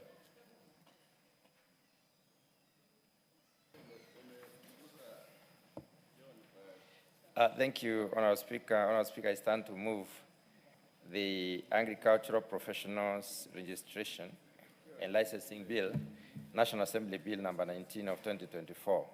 Honorable Speaker, the principal objective of this bill is basically to provide for a legal framework for the registration, licensing, and establishment of the Agricultural Professionals and Technicians Registration and Licensing Board. Now, Honorable Speaker, we have moved from the board, During the third reading, we'll bring the amendments, which have made sure that this bill is not going to be a money bill. It will be funded basically by the professional fees and the levies. Honorable Speaker, this bill was brought in the last parliament, but it lapsed when the last parliament lapsed. This is a resuscitation of the bill in view of the fact that agriculture is a very important sector, and therefore we need to focus a lot more on how to do agriculture better. Honorable Speaker, Agricultural Professionals and Licensing Bill 2024 seeks basically to provide that legal framework. The bill will aim at bringing forward the professional standards, promoting ethical practice, as well as strengthening accountability in the agricultural sector. Honorable Speaker, the committee did consider this bill and they worked on the many issues, and the report is available. Honorable Speaker, the committee did meet various sector stakeholders and came up with the recommendations. These include the Ministry of Livestock, Agriculture and Livestock Development, the Agricultural Professionals Body itself, the association, training institutions in agriculture, farmers and producer organizations, and other relevant stakeholders. The key objectives of this particular bill are, first of all, to address the long-standing gap in regulating agricultural professionals and technicians, which is giving it a framework that is existing in many other professional bodies like the engineers, the medics, the lawyers, and so on. It also comes in to ensure that only qualified personnel are licensed individuals to undertake agricultural advisory. Today, Honorable Speaker, the agricultural advisors are not known. We do not know their professional qualifications. We don't know their technical competencies. We have just a pool of advisors. And in most cases, you realize the exchange points, in this case, the agrovets, in agrovet shops, the agro input shops, we have a lot of advisory taking place. The question is, those who advise farmers on how to use the agrochemicals and when to plant and when to do all those other operations, what background are they? Who are they? And that is why this bill comes to basically ensure that only qualified professionals do advise Kenyan farmers as professionals. Honorable Speaker, this bill clearly isolates the professionals, defines the professionals in two categories. Professionals can either be, you can have professionals and technicians. A professional is defined as an individual who has attained a university degree in agriculture or a postgraduate or postgraduate degrees in a related field. And a technician is any person who has been able to do a certificate in agriculture or related field or a diploma in such a field. It will also ensure that only qualified individuals, therefore, it will ensure that ethical standards are maintained and upheld, and the competencies are also upheld in due delivery of the agricultural advisory process. It aligns the agricultural sector with the national goals as specified in the Vision 2030, in the agricultural sector transformation and growth strategy, and also in the current government strategy, which is the bottom-up economic transformation agenda. Madam Speaker, this bill basically comes in to organize professionalism in a very important sector, the agricultural sector. Agricultural sector is the sector that basically is the mainstay of this economy. We talk about agriculture being the backbone of the economy because most of the foreign exchange earnings are from agriculture. Most of the jobs are from agriculture. Most of the food is produced from the sector, Honourable Speaker. Therefore, this very important sector does not have clearly defined professionals to manage the operations post-farm, at the farm level and even post-farm. The bill cuts across from the pre-production, where we have preparation of the production materials, all the way to the plate or to the table. And therefore, it looks at the agricultural product value chain, as it were. Madam Speaker, despite the immense contributions that this sector gives, professionals and technicians in the agricultural sector are currently unregulated. This bill therefore seeks to fill this particular gap in ensuring that only qualified and licensed individuals for agricultural advisory and technical services are given that particular responsibility. The bill will highlight on some of the issues, including establishment of the agricultural professionals and technicians registration and licensing council, whose function will basically be to register, to license, and to regulate professionals and technicians in the agricultural sector. It also will provide for registration for a registrar who shall maintain the annually publish in the Kenyan Gazette a register of all licensed professionals and technicians for transparency purposes in order to make sure that the correct people are basically given the task. Madam Speaker, it will also introduce disciplinary measures through the disciplinary committee set in the bill to handle misconduct and also ensure accountability. Madam Speaker, the bill basically has a broadened scope to recognize other fields within the agricultural sector. And I would like to highlight some of the fields that have been identified in the definition as agricultural. Madam Speaker, crop production is one of them. Horticulture is another one. Plant breeding is identified as one of the professional, components. Seed technology, agronomy, botany, crop science, crop protection, home economics, agribusiness, food science, farm science, farm management, animal production, range management, agricultural economics, agribusiness, agricultural extension, agricultural education, agricultural marketing, agricultural policy and law, floriculture, biotechnology, agricultural engineering, soil and water engineering, soil science, agroforestry, and natural resource management. The reason why I've highlighted some of these specialisms, Honourable Speaker, is because there was a misconception circulating in the social media in trying to indicate that Kenyan farmers will therefore now need to be registered as professionals and they'll have to be paying fees and levies so that they can practice agriculture. This bill does not touch on the farmers. This bill touches only on the advisors or agricultural professionals who are going to be playing a role in the agricultural sector. Honourable Speaker, agriculture is devolved. Most of it happens in the county today. But when you look at what has happened, agriculture is dying out. We do not have enthusiasm as used to be. Agricultural institutions are dying out. They are disintegrating. Universities are not growing as it is expected. Populations within the agricultural training sector, training component, is also dwindling.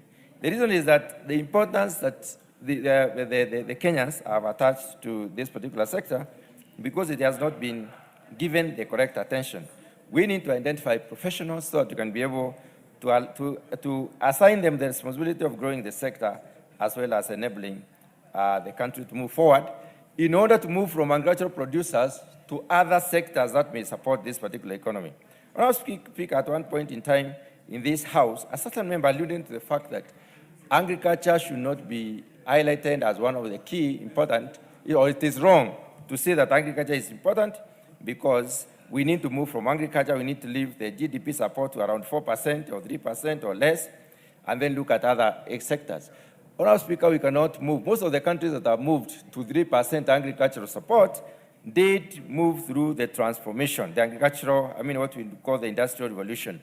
And the Industrial Revolution was basically triggered through improvements in agriculture, intensification, and productivity enhancement, so that they produce a lot of raw materials, and therefore did transformative industries, which drove to the extraction industries that they have today.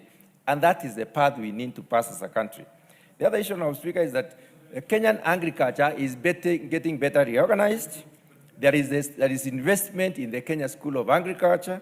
I know there are about 8 Kenya schools of agriculture in this particular country, and this Kenya School of Agriculture will be offering post-technical training, retooling, which will enable the agricultural professionals to become better in service delivery. Just like the Law Society of Kenya, just like the Kenya School of Law does retool the lawyers, then the Kenya School of Agriculture will also be enabling the professionals within the agricultural sector to become better and therefore to be able to deliver the service as it were. Honorable Speaker, agriculture is a changing domain. It is changing in the sense that we started with the traditional ways of farm practice, using the djembe or the oar and so on, to mechanization. We have moved from using the seeds to using tissue culture. We have tissue culture by technology advancement. And now, Honorable Speaker, we are talking about genetic engineering. So this is a field that is moving. If we do not identify the professionals in this field and specifically license them, then we are likely to be talking a language that is not commensurate with the changing times and the changing, perspectives within the sector. Therefore, the importance of the bill. Honorable Speaker, agriculture is also a multiple domain. It covers a wide scope, and therefore we need to know who is doing what within which domain, subdomain in the agricultural sector. Agriculture is also facing many challenges. We have a lot of challenges today to produce our crops. One of them is the diminishing land size, and we have not moved fast as a country to be able to reason out how do we intensify production, how do we increase productivity. And only a professional body can think through this. And therefore, putting together this professional body will help us to move in that direction and to resolve issues within the agricultural sector so that Kenyans can move in tandem with the times. With the reducing sizes of land, we need to also be able to intensify and increase, optimize on the production. Honorable Speaker, as I conclude, I would like to say that agricultural professional bodies is envisaged in this particular bill to be self-sustaining. It is going to be self-sustaining because it is for sure noticeable that most of the agricultural services have been privatized over time. Even if agricultural extension has not been privatized, then we know for the realities that is not really happening. And what has happened is that farmers have had to move to look for professionals to advise them. Honorable Speaker, we are also coming up with a bill on the agricultural extension, agricultural and livestock extension, which gives room for these professionals to take up so that they may be able to offer their services as professional individuals or institutions or bodies.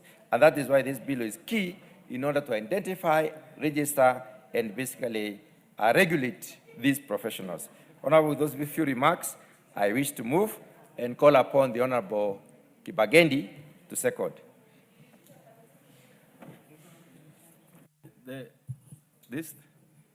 You're definitely not from Kibagendi, are you? No. Take your seat. The Honorable Party keep. Oh.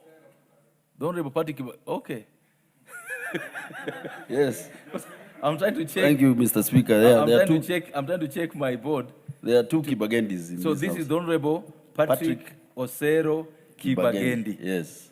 Go ahead, sir. Thank you, Mr. Speaker. There is the good Kibagendi and the bad Kibagendi. I'm the good one. No, only Kibagendis are good Kibagendis. Thank you, Mr. Speaker. Mr. Speaker, sir, I would like to second this agricultural professionals bill. Mr. Speaker, 40% of our jobs come from agriculture. And not only is it the major foreign exchange earner, but Mr. Speaker, from where we have reached now in the agricultural sector, there is a lot of confusion. Mr. Speaker, you will find a farmer has to rely on an agrovet for purposes of advising him on what chemicals to use, and without any professionalism involved, this has really affected our farmers negatively. We would like to see a trained and licensed professionals who can be assisting the farmers. This used to be some time back. We used to have these officers some time back in the 60s and 70s who would go around and advise the farmers on the acidity, the alkalinity of the soil, and you would find that the farmers would rely on them at times before planting, after planting, and this has been washed away because I think we over-relied on the counties for these professionals. So, Mr. Speaker, this thing cannot be stressed more because the professionalism has been dwindling within the agricultural sector. So, Mr. Speaker, like the chairman has already told us, the issue around farmers, between the farmer and a professional, has been left open to any quacks, anybody who thinks that he knows anything to do with farming, to do with herbicide applications. It has been left to quacks. So it is time that this profession was regulated and we have licensed officers to be advising our farmers. A case in point, quality definitely is dependent on the soil, the way you pluck your tea, and the upkeep up to the time it goes to the factory.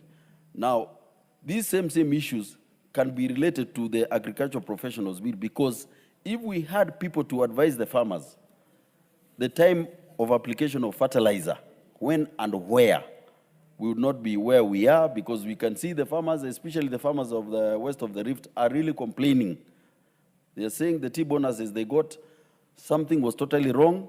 In fact, it is now even becoming political. So we want to support this particular bill and get totally trained professionals who will be the link between the farmer and the shops, the various shops that can give professional advice at times that they are needed. So, Mr. Speaker, I beg to second, and thank you, Mr. Speaker.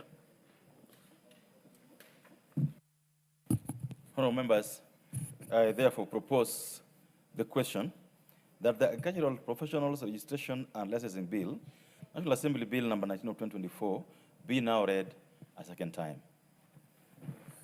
The Honourable, start with the Honourable Member for Matayos, the Honourable Odinga.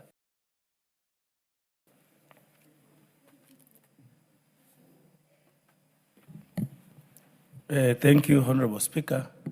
Honourable Speaker, I want to, from the beginning, support this bill on the licensing and regulation of agricultural and livestock professionals. Mr. Speaker, this is a bill that should have come much earlier.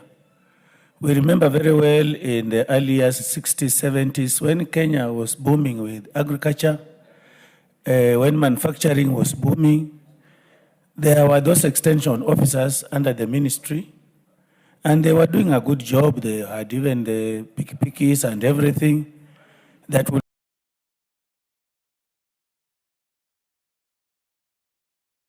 enable them to move. But agriculture, Mr. Speaker, has transformed a great deal around this time.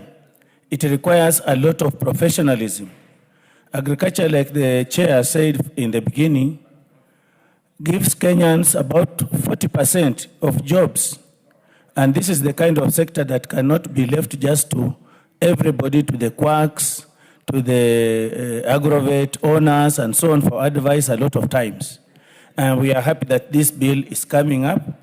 We require to support it so that we have people qualified, licensed, and then retooled, like the establishment of the Kenya School of Agriculture, which has been established, to be able to retool them to give Kenyans the services they require on the farms.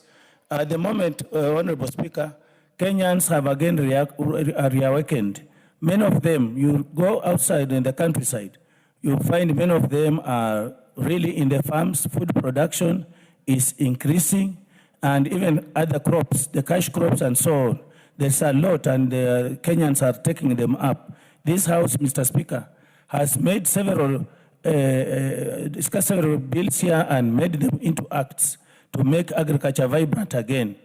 This kind of sector needs a lot of support, and it cannot be done by just anybody.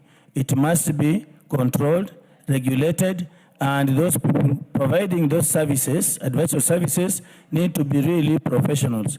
With those few remarks, Honorable Speaker, I support.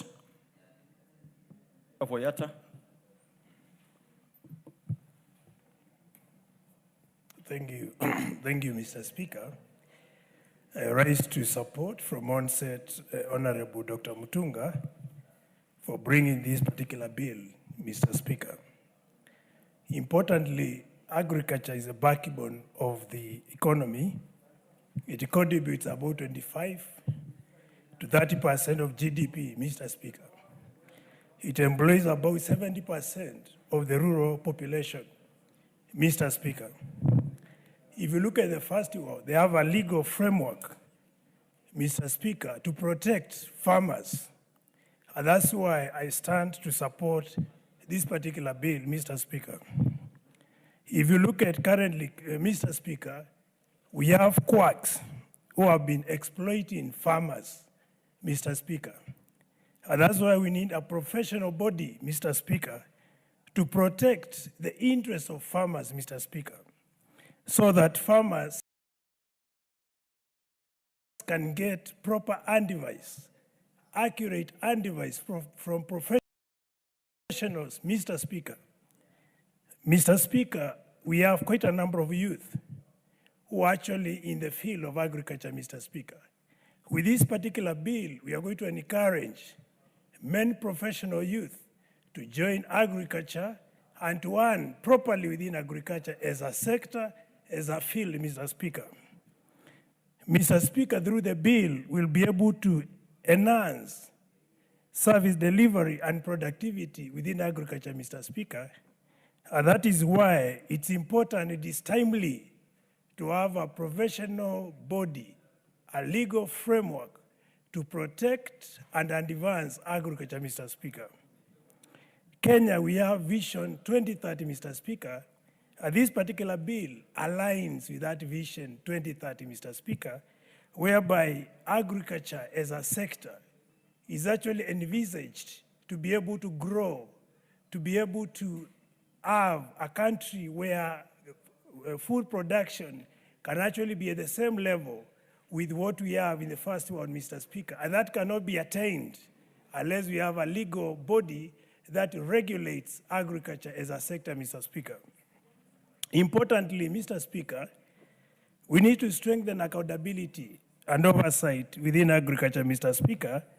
And that's why this particular bill, which has been crafted by Honorable Dr. Mutunga, is important because it's going to promote that particular space where oversight within agriculture is enhanced and there's accountability when it comes to do with the matters to do with food production, Mr. Speaker. If you look at our country today, consumer protection, that aspect of protecting what we eat is not well done, Mr. Speaker. And the simple reason is we are lacking professionals within agriculture as a field or as a sector. So having a legal body that regulates how the sector agriculture is being done comes timely, and we need it like yesterday, Mr. Speaker. If you look at other professional bodies, if you talk of building, we have engineers, we have quantity surveyors, they have a professional body. Medics, medical doctors the same way. But when it comes to agriculture, that's not there. Agronomists, animal scientists, all those are not protected because we lack that legal or a legislation that protects them, Mr. Speaker. That's why we need to accelerate this and have the body established like yesterday, Mr. Speaker. We are in a technology world, Mr. Speaker, and innovation within agriculture is needed. And it can only be done when there is legal framework to protect and advance innovation within agriculture. If you look at advanced economics, I would take of Russia, for example, we have technology employed in agriculture by professionals. The same applies with Israel and other countries that have been able to advance on matters to do with agriculture, Mr. Speaker.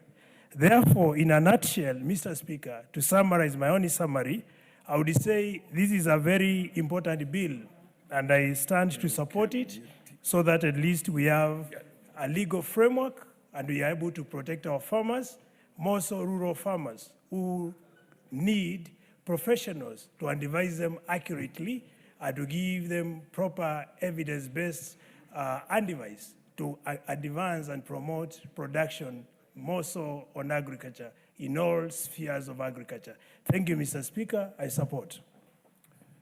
Honourable members, before somebody else catches my eye, the chair's eye, I want to welcome students or pupils from Ilke Lunyeti Primary School, Kajiado East in Kajiado, who are in the public gallery. I also would want to, is there somebody from the Ma community here? I don't see somebody from Kajiado. They have loyal friends. Okay, the honorable learned friend, Karoli Omondi, you can give a very good word of encouragement to these peoples. Yes. Thank you very much, Honorable Speaker. I take this opportunity to welcome the young pupils from the Ma community. I don't know why you identified them as the Ma community, but I believe Maasais are the most special Kenyans. I want these youngsters to live here knowing that. Why do I say so? If it was not for the Maasais, first we would never have had Kenya. The boundaries of Kenya are clearly defined according to the Maasai movement. And they are the most welcoming community and the most beautiful. And the most beautiful people in the Republic of Kenya, and the most friendly, and the least tribal. And Maasais, if Kenyans took the habits of Maasai people and their values, Kenya would be a great nation. I warmly welcome you. I wish you well. We will continue to support all the initiatives in Maasai land that make girls get good education, and we will not forget the boys. Thank you very much. You forgot to add also they are the ones who stopped the slave traders, along with their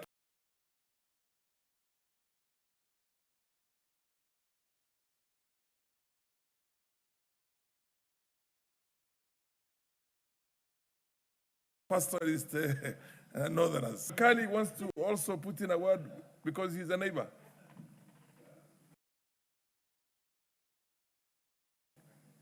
Please give the mic to Makali, Dr. Makali. Yeah, thank you, Honorable Speaker. Honorable Speaker, as a neighbor and also as a scholar, let me take this opportunity to welcome our young ones to Parliament.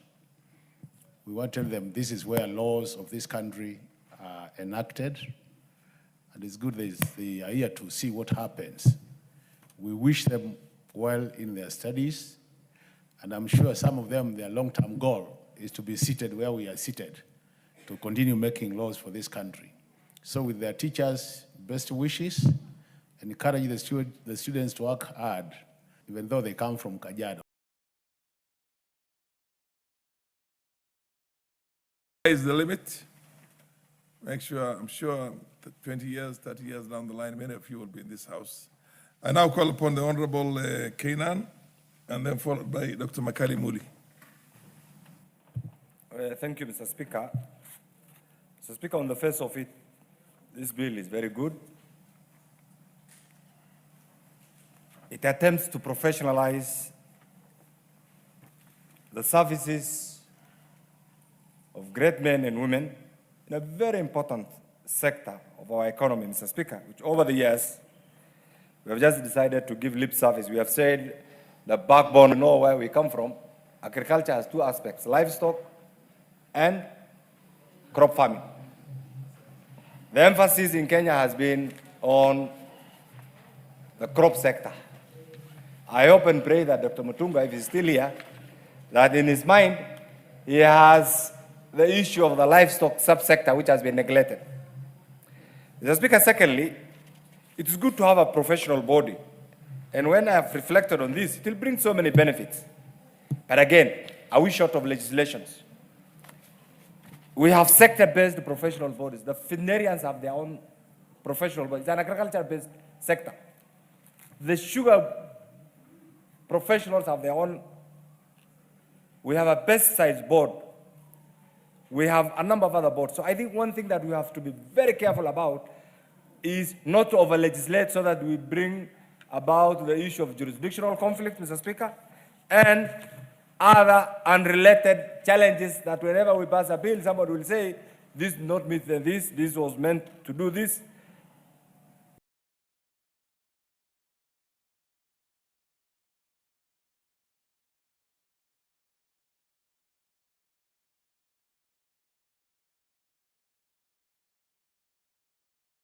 Generally speaking, key professionals in this particular sector to bring about the issue of food security, which is a very important component, Mr. Speaker.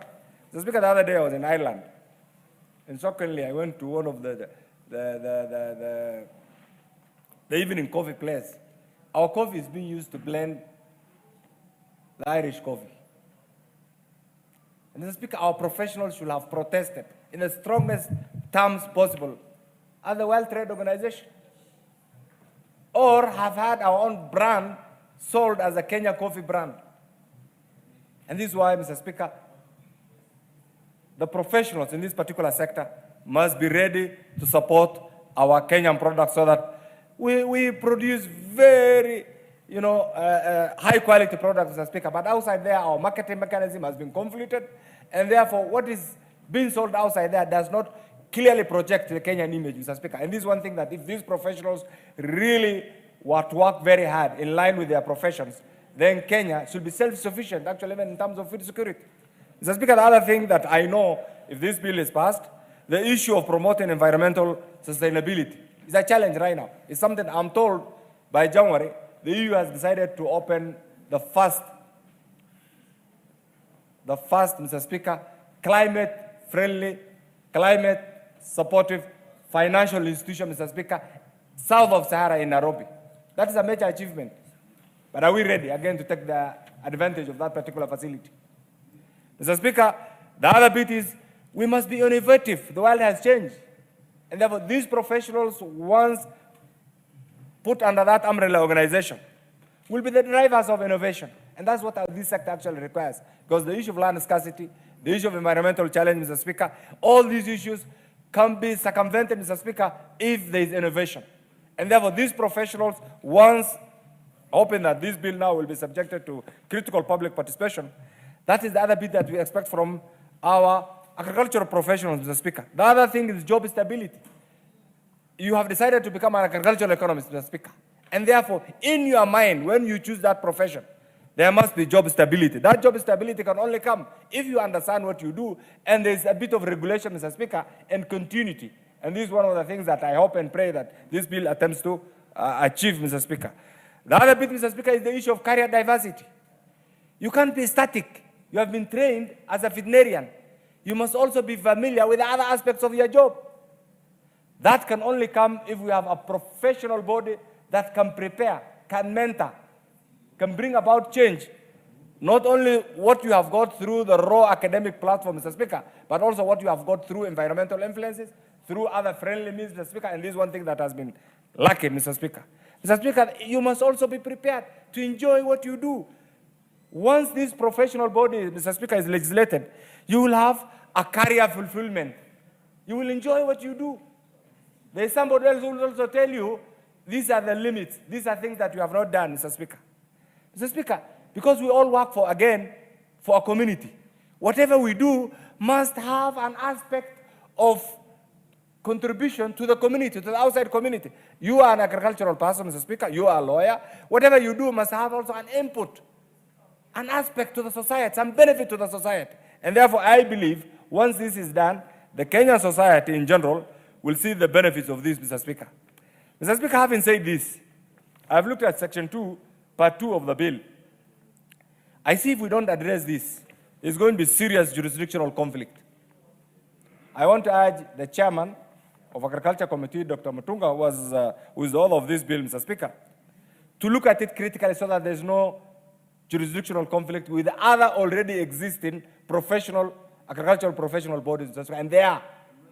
So that what we legislate here, because we are legislating for posterity, and I'm sure before you decide to put to a pen a bill, you must have conceived the ideas, you must have contextualized, you must have consulted a lawyer, you must have put it in a parliamentary platform, and finally, that must have given way to the publication of the bill.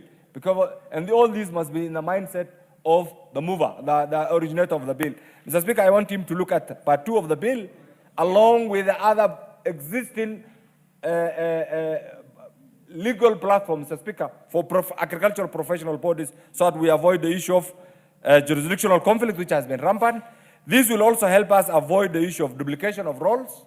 Mr. Speaker, duplication of roles meaning if there is already an entity that is clearly legislated, clearly provided for in managing profession of that particular organization, then creating a generalized umbrella organization might cause conflict and might also cause duplication of roles. This must also be attended to. So Speaker, the issue of wastages, you are aware, we are number one in passing bills. We are number one in legislation, Mr. Speaker. Our neighbors here, actually, if you go there, you go to UK, if you go to Tanzania here, there are very few legislations, but they've been very effective. Countries over the world, if you go to Japan today, and this is one example that I always repeat, Mr. Speaker. In 1999, as a young legislator, I had the privilege of going to Japan as a member of the Finance Committee. And we were trying to look at the public investment climate, Mr. Speaker. When we went there, we were told the first thing that we were given from their library is a document that they borrowed from Kenya in 1974. In the same year, in 2000, I had the privilege of going to Malaysia. We were also given a document on spatial planning from Kenya, and yet we were going there to benchmark. This era must come to an end. This era of unending, useless trips and legislations that don't add value to the Kenyan taxpayers must come to an end. We have legislated, we have so many legislations. What we are lacking is implementation. What we are lacking is implementation and commitment. Implementation and commitment. Once we are through with this, I can tell you, we can believe, you know the way we do business in our community. By word of mouth, there's no legislation. Purely trust. Although you're aware right now, that's also slowly getting diminished because of other environmental, other societal changes. This thing... Erosion. Societal erosions. So the Kenyan culture, we can't legislate everything. There are countries that don't have any written rules. They have societal norms that guide the society. So right now, it's like we are legislating tomorrow. Just some few minutes ago, we were doing something on reproductive health. And I like the way my sister feeling that particular aspect. Some of the things that we even whisper when you want to talk about it. She's loud. She talks loud about it. Absolutely, and she's thorough. We are doing the same for agriculture. Tomorrow, my good sister here will bring something else. But holistically, what are we saying? We need to have the Kenyan norm. Whether it's the new norm, the old norm, or a convergence of both. And that is what will take us to the next level. Mr. Speaker, you can see the challenges, the environmental challenges. The world, all over, there is confusion. And Mr. Speaker, can I use the floor of the House to congratulate the newly elected mayor of New York for the dynamism, for the change. And I have followed that, Mr. Speaker, and I was awake last night from 3 until he was declared the winner. Simply because the world is changing. And that change is what we need to see here. And that's what will take us and help us join the League of Developed Nations. I support this. Too bad he cannot run for the presidency of the US because he was not born there. He's born in Uganda. Otherwise, he would have been a front runner even in that race. Yes, the Honorable Makali Muli. You said I'm next, so I'm just waiting for the mic, Honorable Speaker. Yes. And Honorable Speaker, I want to start by really thanking you for this opportunity. And before I get to the subject matter, you know, when I hear Honorable Kenan talk about our culture and how we apply it to today's world, I get amazed because Speaker, in quotes, there is this saying, he says, "Mwacha mila ni mtumwa." We seem to have ignored that saying, and it was really a saying from wise men. So we've really come with modernization, and we seem to have ignored our culture. At one point, Honorable Speaker, I did work in your region, the whole of Northeastern. I used to do a lot of community work there. And I can tell you for sure, we would say we want 300,000 shillings, and we'll get it in 1 hour. Just because of trust, you know. Your people have really relied on trust. So when I hear the trust bit is getting eroded, I get worried, Honorable Speaker. Let's stick to our culture. Let me come back to this bill, Honorable Speaker. You can't legislate values. How I wish we had a way of ensuring they remain. Honorable Speaker, if my memory serves me well,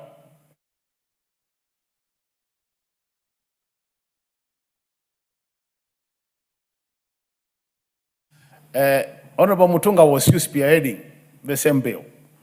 And this bill, the objective is just to have a legal framework which ensures that the professionals in the agricultural sector have a framework to do their work, where we are talking about what is required in terms of qualification, academic qualification, what is required in terms of job training, what it takes to do their work in a most structured way. And that's why I want to support this bill, Honorable Speaker. Honorable Speaker, when I was a young man, and in the lower Form 1, Standard 8, there was this common saying that agriculture is the mainstay of our economy. And then, Honorable Speaker, agriculture sector was the main contributor to our GDP. At the same time, Honorable Speaker, agriculture was the main employer in our economy. And if you look at the statistics, Honorable Speaker, because I remember very well, you realize that a lot of Kenyans had put their efforts in practicing agriculture and ensuring that agriculture is properly done. And I remember at one point, Honorable Speaker, those early days, I used to see what we call extension officers visiting us. My own mom, who we call Ndamulu, has always remained a very serious farmer. And then, Honorable Speaker, our farm used to be what we used to call a demonstration farm. So I would see the whole village being mobilized to come to our farm, and then we have extension officers coming, Honorable Speaker, to come and train farmers how farming should be done. Then the issue of technology was not very much applied, so it was more of manual and the training they were getting in the institutions. Then, Honorable Speaker, we had agricultural training institutions, our colleges, which were really very important. And you realize then, Honorable Speaker, a lot of the professionals actually were going to do agriculture. And if you went to the university to do agriculture, Honorable Speaker, you had to get a job immediately you leave university, and you are among the highly rated professionals then. What has happened over time, Honorable Speaker? Over time, because as a country we've not really put the kind of resources we want to put in agricultural sector, people have been kind of discouraged to do much in agriculture.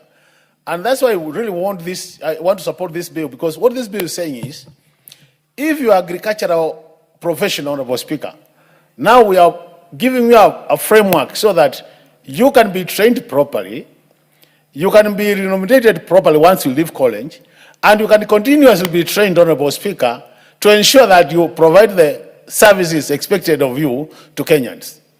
So this bill is very important, Honorable Speaker, and that's why we think we really need to support it as a House. And this time my prayer is that it doesn't it expires before, with the 13th Parliament, before it is passed to be an act of Parliament. But there are a few things we need to observe, Honorable Speaker. This being a professional body, and this has happened with many other professional bodies, the lawyers, the mendics, Honorable Speaker, what we are doing, the current now way of doing things, is to ensure that once we give them the legal framework, Honorable Speaker, then we make sure that in terms of financing this body, then it is self-financing. That the professionals will be paying on a monthly basis or annual basis so that they are able to meet their budgets without really looking at the consolidated fund, Honorable Speaker. In that case, then, we'll ensure that it's a more stable body which can remain over the years without really relying on the exchequer. That is important, Honorable Speaker. The next important point, Honorable Speaker, is also to make sure that it's only professionals who belong to this body, because we have seen some bodies where there's confusion. You realize people who don't meet the minimum requirements to become professionals in that particular discipline, claiming to be professionals. And what is happening, Honorable Speaker, because of days, many things are happening.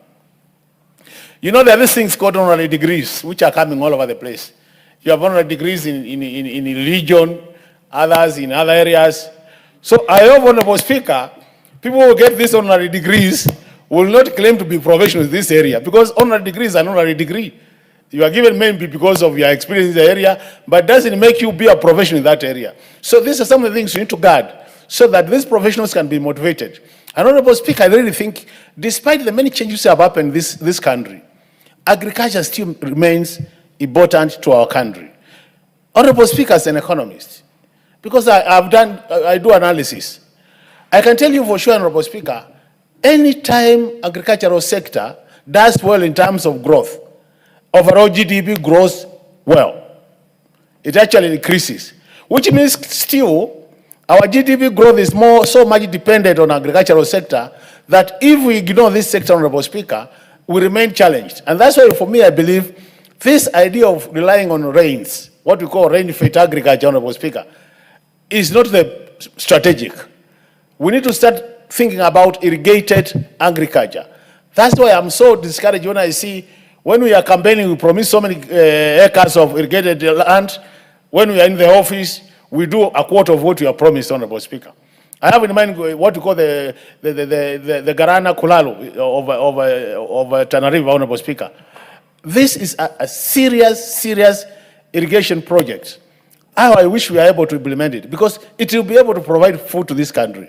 But you can see implementation has faced challenges, basically because we don't make provisions in terms of resources for that particular important project. So, Honorable Speaker, even as we support this, we need to kind of refocus our energies and our efforts and our resources to the agricultural sector, so that when this framework is there and we have the right professionals, Honorable Speaker, to provide extension services, then, Honorable Speaker, we can now push our agriculture sector to where it should be. And I want to encourage the county governments, Honorable Speaker, to make sure that even as they recruit, because recruitment has become a critical issue in the county government and very controversial, that they prioritize recruitment of agricultural extension officers, Honorable Speaker, who are professionals, so that our grassroots, our farmers, have the necessary technical support to produce for this country, both food and for export and even for business.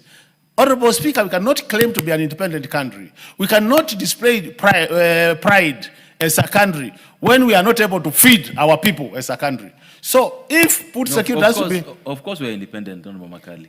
We can't claim. I'm saying when you claim you are independent, you can't feed yourself, we start questioning your independence, Honorable Ocheng. So we are saying respective governments which have been in this country have not managed to feed our people well. And that's why at times we have to start importing food. When our neighbors here, Tanzania, you remember they export a lot of food to us, Honorable Speaker.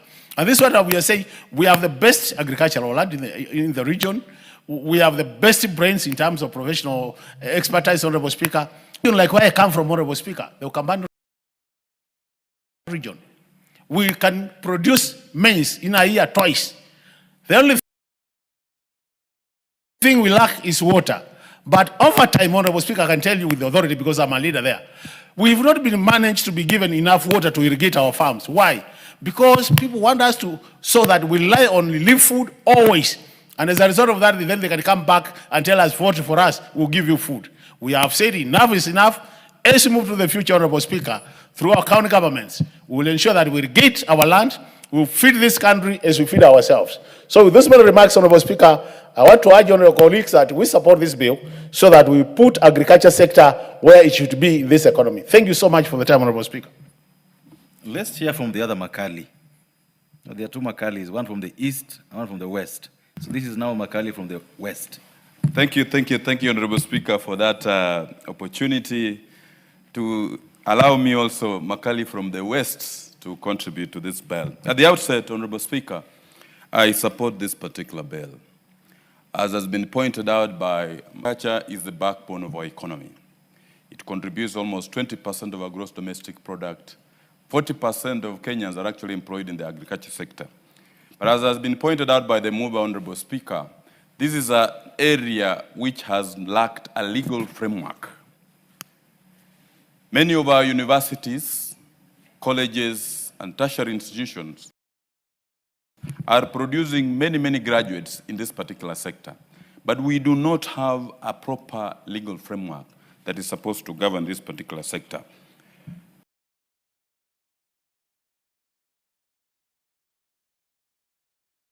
The engineers have a professional body, the lawyers have a professional body, the doctors have a professional body.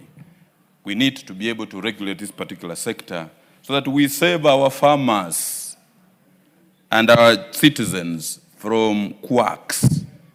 Honorable Speaker, there are benefits of creating this particular organization. One, Honorable Speaker, is that we will protect our farmers from unqualified persons. Right now, as we speak, Honorable Speaker, anybody in the village can advise up our farmers.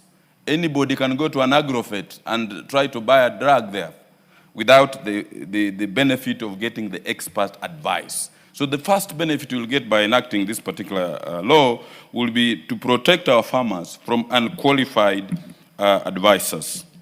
Two, we are also going to create jobs and career paths for our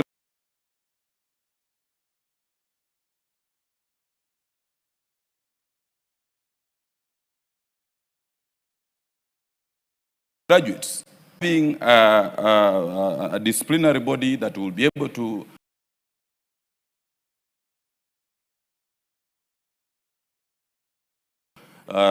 take cases of malfeasance and misfeasance, will be able to create accountability in this particular area. Because I believe a regulated profession is a responsible profession. Equally,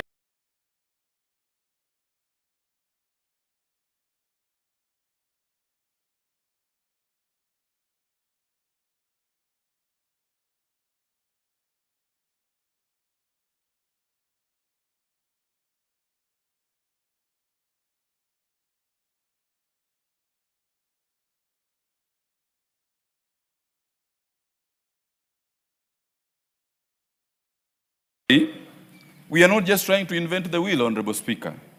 International best practices. In looking up at this particular bill, I have had to look at what is happening in South Africa, what is happening in Ghana, what is happening in India. All these particular jurisdictions have agricultural professional bodies that actually guide and advise the respective citizens of those particular countries. But on the flip side, after having looked up at this act, at this bill, there are three critical issues we need to look into, Honorable Speaker. One is our Vision 2030 and our youth. It's going to create a licensing mechanism. Most of our youth, Honorable Speaker, when they leave college, they have no jobs. They don't have a source of income. It's going to create a licensing mechanism. How I wish that when we come to look at the licensing mechanism, we do not put their fees that is beyond their reach. Because I look at some of our colleagues, even in the legal profession, some of them fail to get license for whole practicing here. They don't get a license because of the fees. When we look into the issue of licensing, I think we have to ensure that it's affordable to our youth who are coming up from our universities and colleges. Equally, it seeks to create a council. When you look at Schedule 4 of the Constitution, agriculture is basically a devolved function. This bill in this raw form sought to create a national board. We need to be very careful because agriculture is a devolved function, and what the national government only seeks to do is to deal with matters of policy. So as we create that national council, we must ensure that the rubber touches the tarmac, that's in the counties, they are effectively represented up on this particular council. Then finally, Honorable Speaker, The bill is proposing that within a period of 6 months after enactment, all professionals need to be licensed. We need to be very, very careful there because 6 months, in my view, is licensed to be able to practice, to become an agriculture professional. What I will tend to think, Honorable Speaker, is that we need to have a structured approach, how we can be able to, for people to transit once the act becomes law.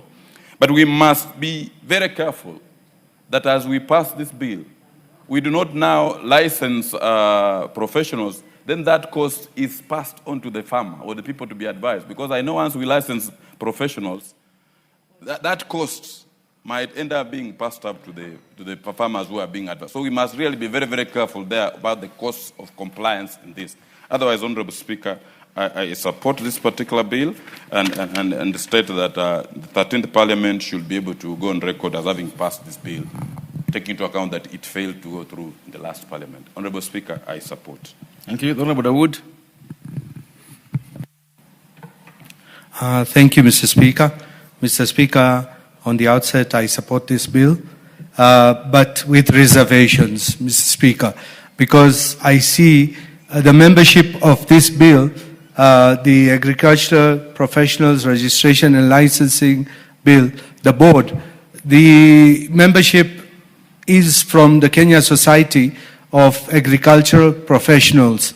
So I wonder whether there will be any leeway between the two boards, because if there is the Kenya Society of Agricultural Professionals, and then we have again this bill, sorry, how will it? Sorry, the Honorable Member. Yeah, the Honorable Mutunga, I think you need to make that clarification on what he's asking on, even for members contributing later.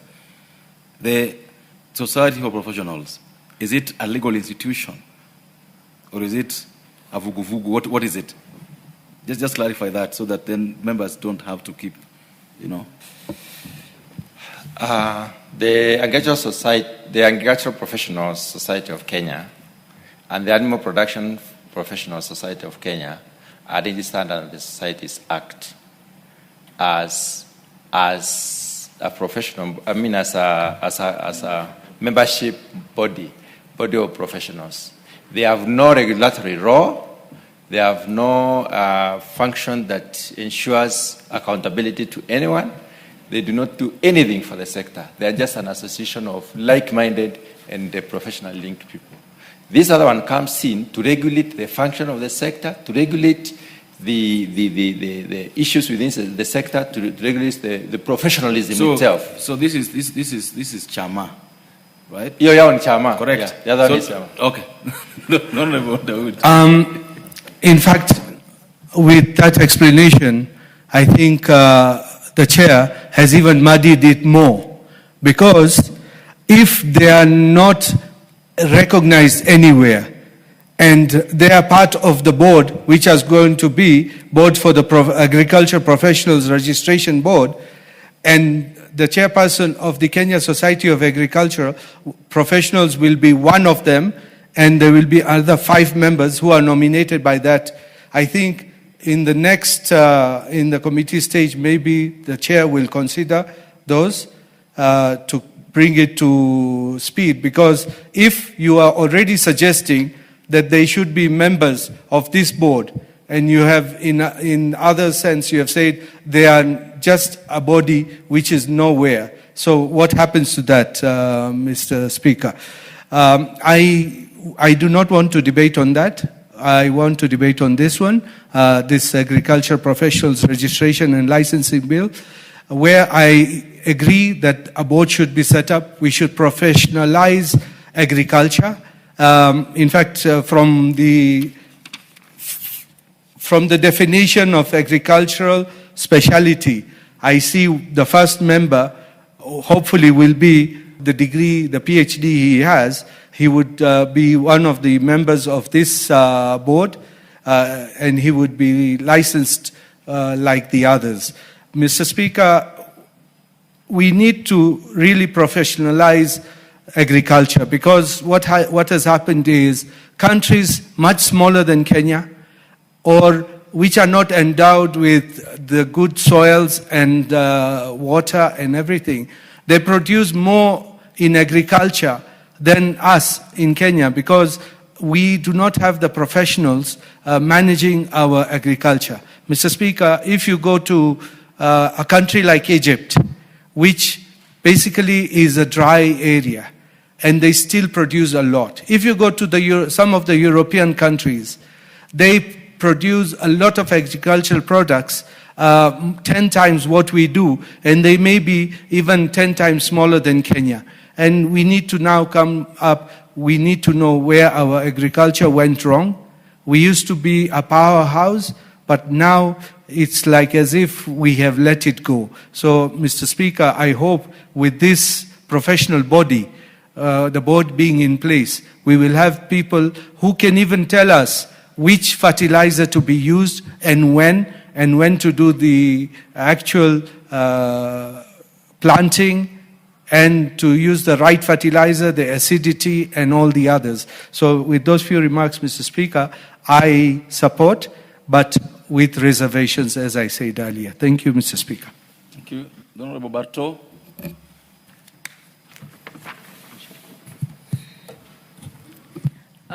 Thank you, Mr. Speaker, for also giving me the opportunity to make a contribution on this bill on the agricultural professionals registration and licensing. Mr. Speaker, this is a very important bill, and it is not an exception because we also have body of engineers, we have body of lawyers. So for the agricultural professionals, it is going to be a good idea as long as a very good, a lot of research is done so that we don't have duplications and the roles are made very clear so that it's easy to follow. The structuring is also important in the sense that Kenya is an agricultural country. It has been said that it also employs Kenyans, almost 40%, which is a very important sector. Personally, I come from Uasin Gishu, the sub-county of Moiben, where 90% of our land is basically for agriculture. So I'm very interested in this particular bill. Mr. Speaker, I liked the definition by the mover that defines who is supposed to be a professional in this field. Mr. Speaker, I like the fact that for you to be an agricultural professional, you must have done a degree in agriculture or you have a certificate in an agricultural related field. It is very important to make that very clear so that it allays the fears from one of the members who has just spoken to say that we will have people who get honorary degrees and then they want to register as professionals in agriculture. I think if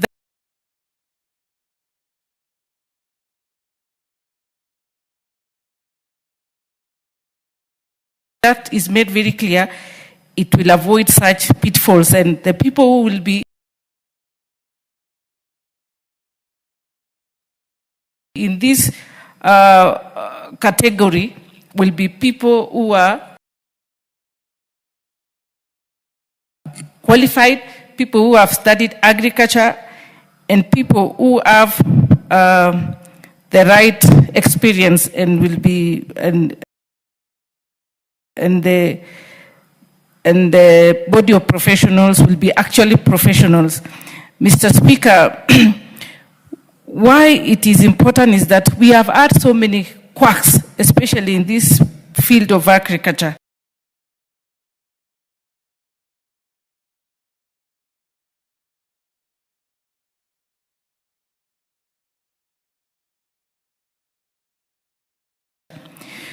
Many a times, even in they are developing curricula and they want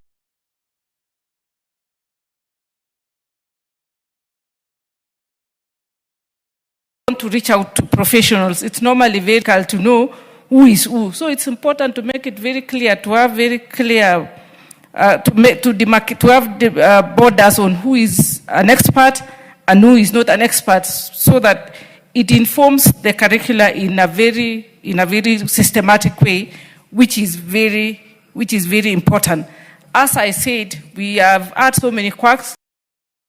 Like in Moiben constituency, for instance, we grow maize, we grow beans, we do livestock, we do horticulture, but we have so many experts masquerading as agricultural professionals, to an extent that even productivity becomes a challenge. For instance, this is the season where farmers are harvesting maize, but within the same environment, when all factors are constant, you will find that the products are different, the yields are different. This is because of a product of various quacks of expertise advising farmers. Everybody is an expert. They stock chemicals from all over the world. They import from anybody can get a license and masquerade as an expert, and they misguide farmers. They have different chemicals for different seasons, for animal feeds for different animals, for different products, to an effect that even productivity is affected. Maize, the quality, the quantity becomes a problem. For milk, you will find that animals, because of the different feeds they are given, some produce good, some are good producers, some are not. Even diseases, they have different drugs for treating various diseases. Some animals even get treated and they die the same day. So this bill is, to me, very important, especially where I come from, where my people are farmers. They will benefit from the expertise if the agricultural sector is structured. We also need, once this bill is passed and we have a good structure on this professionalism, we will expect to have experts in the field who visit and advise farmers, in as much as it's a devolved function, so that they know what is expected of them at all times, so that they are advised on the quality of seeds, quality of food, quality of pesticides, and so on, so that we can actually improve the production, and even employment will go up. Now that we are at 40%, why not? Why can't we pull it even to 50% now that we have a very serious issue of unemployment in Kenya? Otherwise, Mr. Speaker, I support the bill. However, we open to the community, because sometimes when professionals have a body of experts, they tend to be expensive and they charge fee. For instance, sometimes for students to go for internship, they have to pay for they have to make some payments, and sometimes exorbitant payments. For programs to be approved in universities, they normally put some conditions.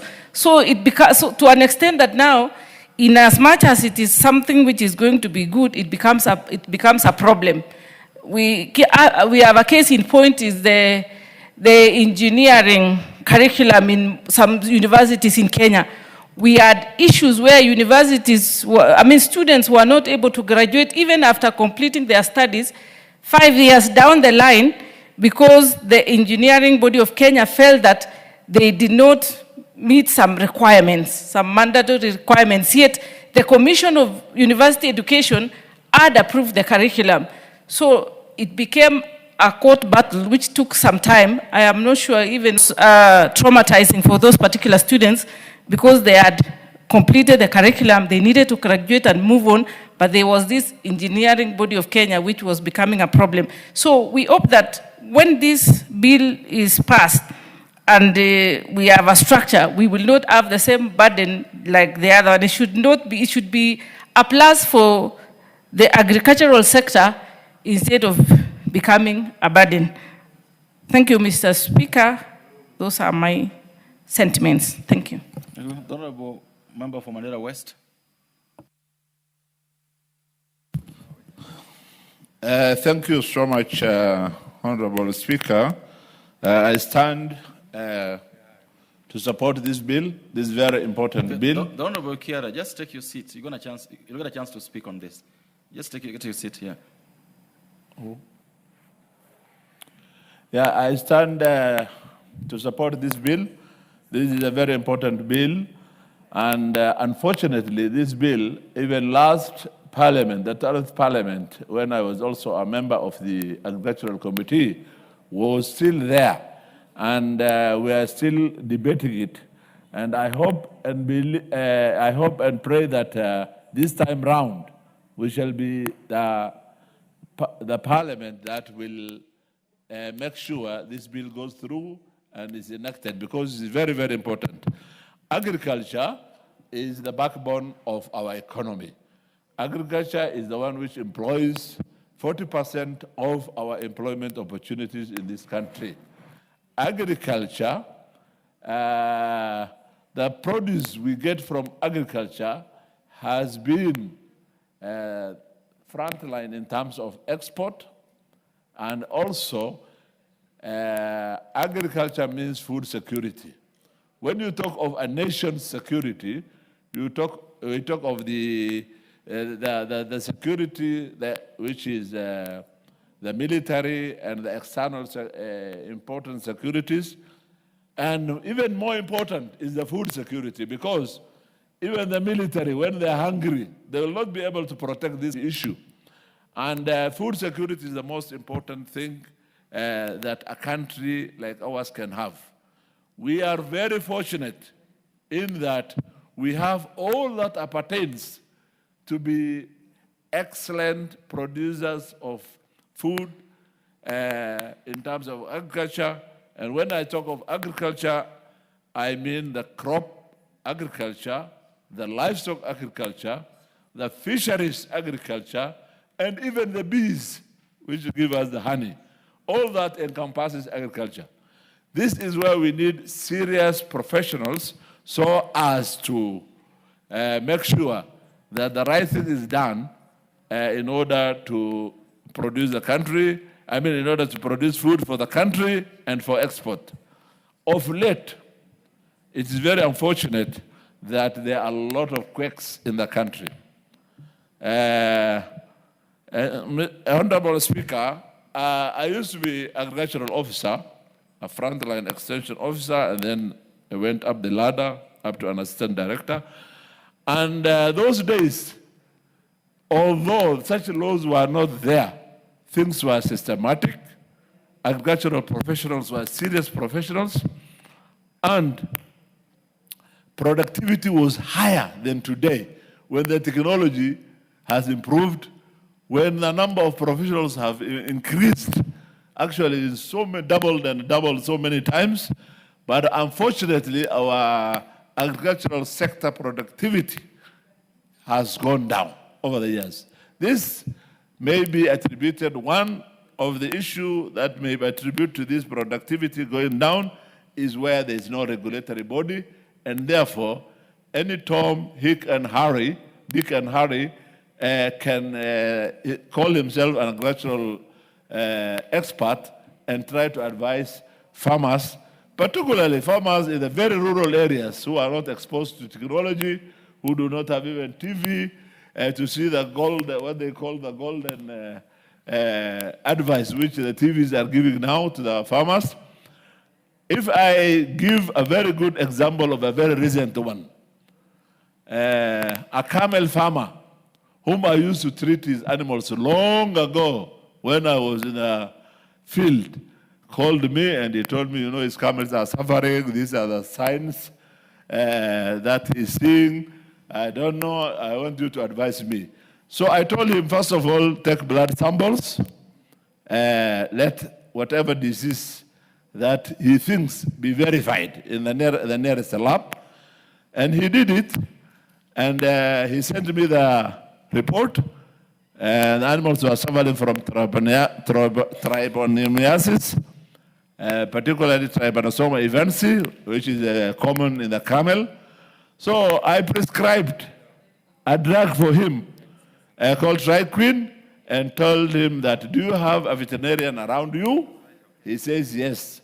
Then he said, okay, buy these drugs, call the veterinarian, let him administer the drug by using subcutaneous, that is under the skin.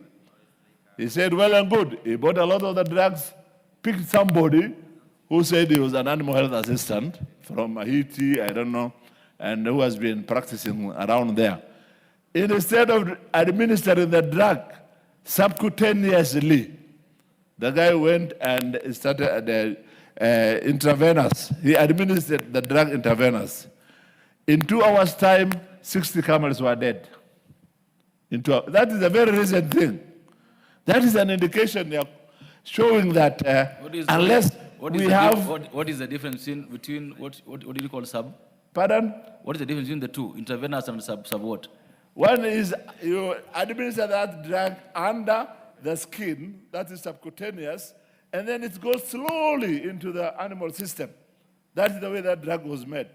But putting it intravenous, that is putting through the vein, direct to the blood, and then hits the heart immediately when the drug is very concentrated and the body has not worked on it. And therefore, the animals died. And therefore, this is because there is no law, such a law, to regulate, to license those people who are professionals. So the quacks take advantage of lack of such a law. So this law is not only very timely, actually it is very late, and we have to fast track it and make sure we protect our country from quacks and from people who are dangerous. Sometimes, in the olden days, when extension service was in the hand of the central government and it was effective, we used to have something called T&V, training and visit. You bring all the farmers together in that locality or maybe location in a place, train them on whatever crop or livestock that is currently in that vicinity or area, or how to protect them and how to get a maximum yield out of them. And then for 2 weeks, you release them to go back to their farms, and then the extension service persons go around visiting each and every of these farmers. And they have books, which is like prescription. They go around, they see what is happening. They advise their farmers. They write those advice, what to do until the next training, which is 2 weeks to come. They give them a copy of that document or that prescription, and then come next training. After 2 weeks, the farmer will tell you, I've done ABCD, and this is the improvement, and that is the way our yield used to go. And agricultural professionals, though there was no law, there was discipline, and there was no, shortcuts for getting quick money. People used to be proud of doing their job well, but with the current number of professionals that we are producing from so many universities and colleges, and there being lack of employment, serious unemployment, this is where now everybody does whatever he wants just in order to get a living that particular day, regardless of what it used to be. During our time, immediately you leave the college, before you go out of the gate, you had an appointment letter to go and report to a certain place and do your work. So there was job security. I remember Dr. Mutunga, when he first came to, finished his college, he reported where I was already working in Isiolo, and I inducted him. And things were straightforward. So the only way now to make sure these problems are over is to enact this law, this bill into law, and I'm sure the country will benefit out of it. Thank you so much. Honorable Kiara.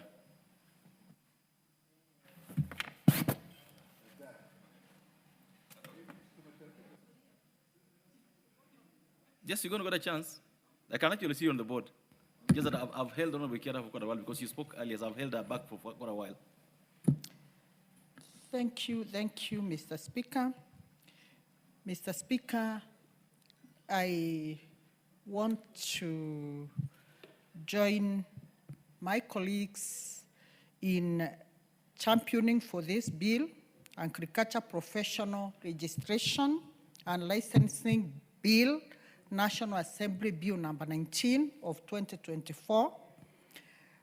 Honorable Speaker, I decry where we are as a country, drawing back to the days where agriculture, livestock used to be highly respected and used to be followed on a daily basis because it was clearly known that food security is the core of our country.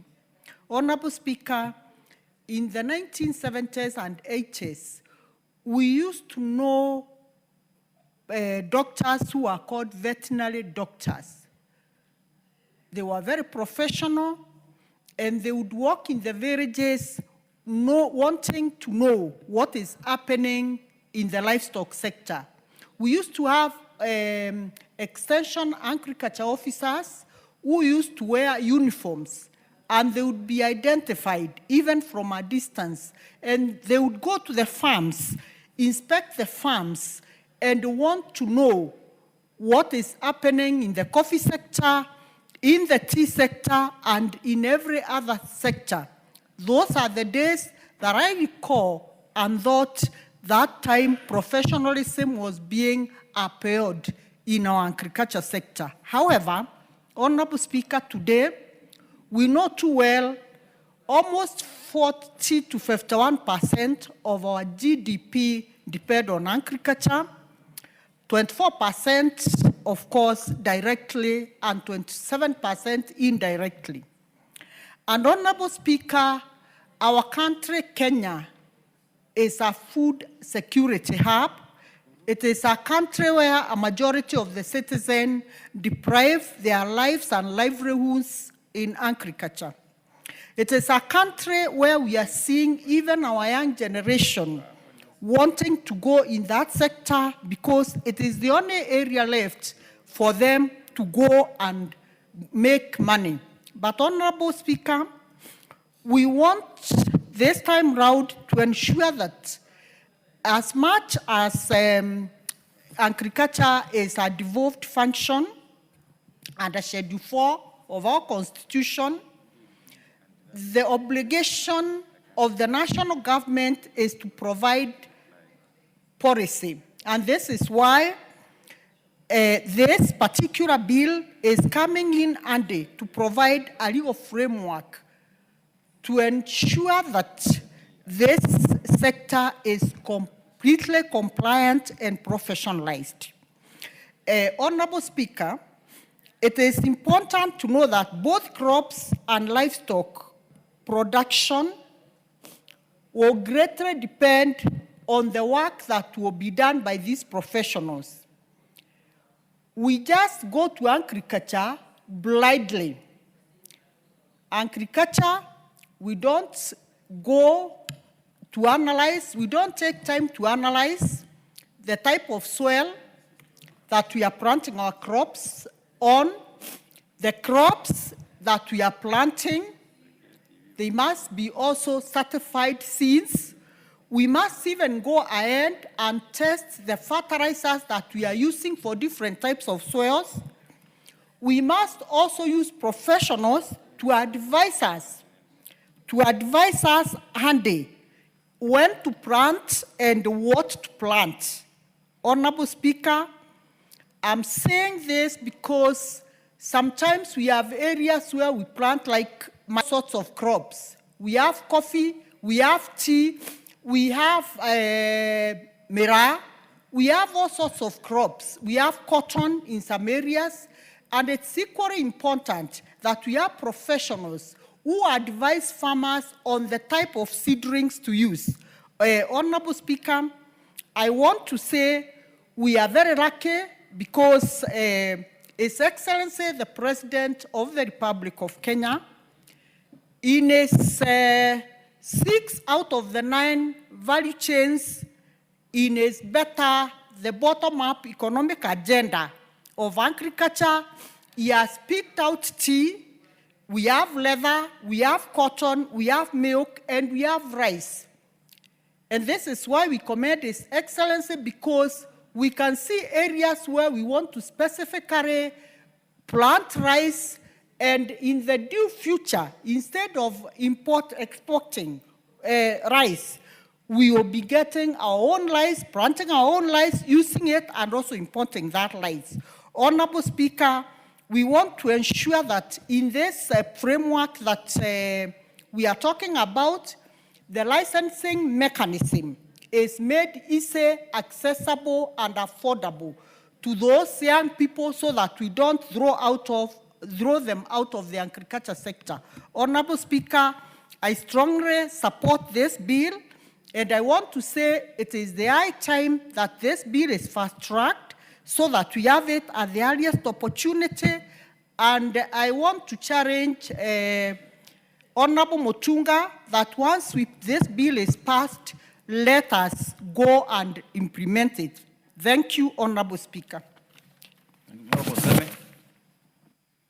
Seme, you can speak on this, right? Thank you, Mr. Speaker, for giving me opportunity. Mr. Speaker, this is an extremely important bill. Agriculture is actually the mainstay of human survival. It is actually much more important than even the medications and the health issues that we go. Food is the key issue. And in this country, we all know that agriculture is the mainstay of our economy. I personally believe, Mr. Speaker, that it is agro-industry that will actually push us into industrialization and actually address the unemployment issues we have in the country. And all this, Mr. Speaker, is basically based on science. Agriculture is highly scientific. There are many professionals in the area. You have agronomists, you have soil scientists, you have agricultural economists, you have all sorts of professionals are there. And therefore, it is important that this area is actually regulated. And I therefore support this bill, Mr. Speaker, because it is for the first time actually trying to bring a sense into the area of agriculture. As many members have said, before, people were used to extension workers in agriculture, and it made a big difference in the productivity in this country. Now you don't see that. And as our honorable member said, those who are doing it their own, they are doing it with regulation, they are doing more harm. People don't know what fertilizers to use at what time. People don't know what medicines to use. And as the member was trying to explain, giving drugs the way it was given, somebody lost 60 camels. Basically because the person who was doing it, they probably have just seen somebody doing it and they didn't know what that person was doing. They perhaps saw somebody giving a drug directly into the blood, and they thought that all these things should be given into the blood. And you see, that was a huge loss. And therefore, I support this bill.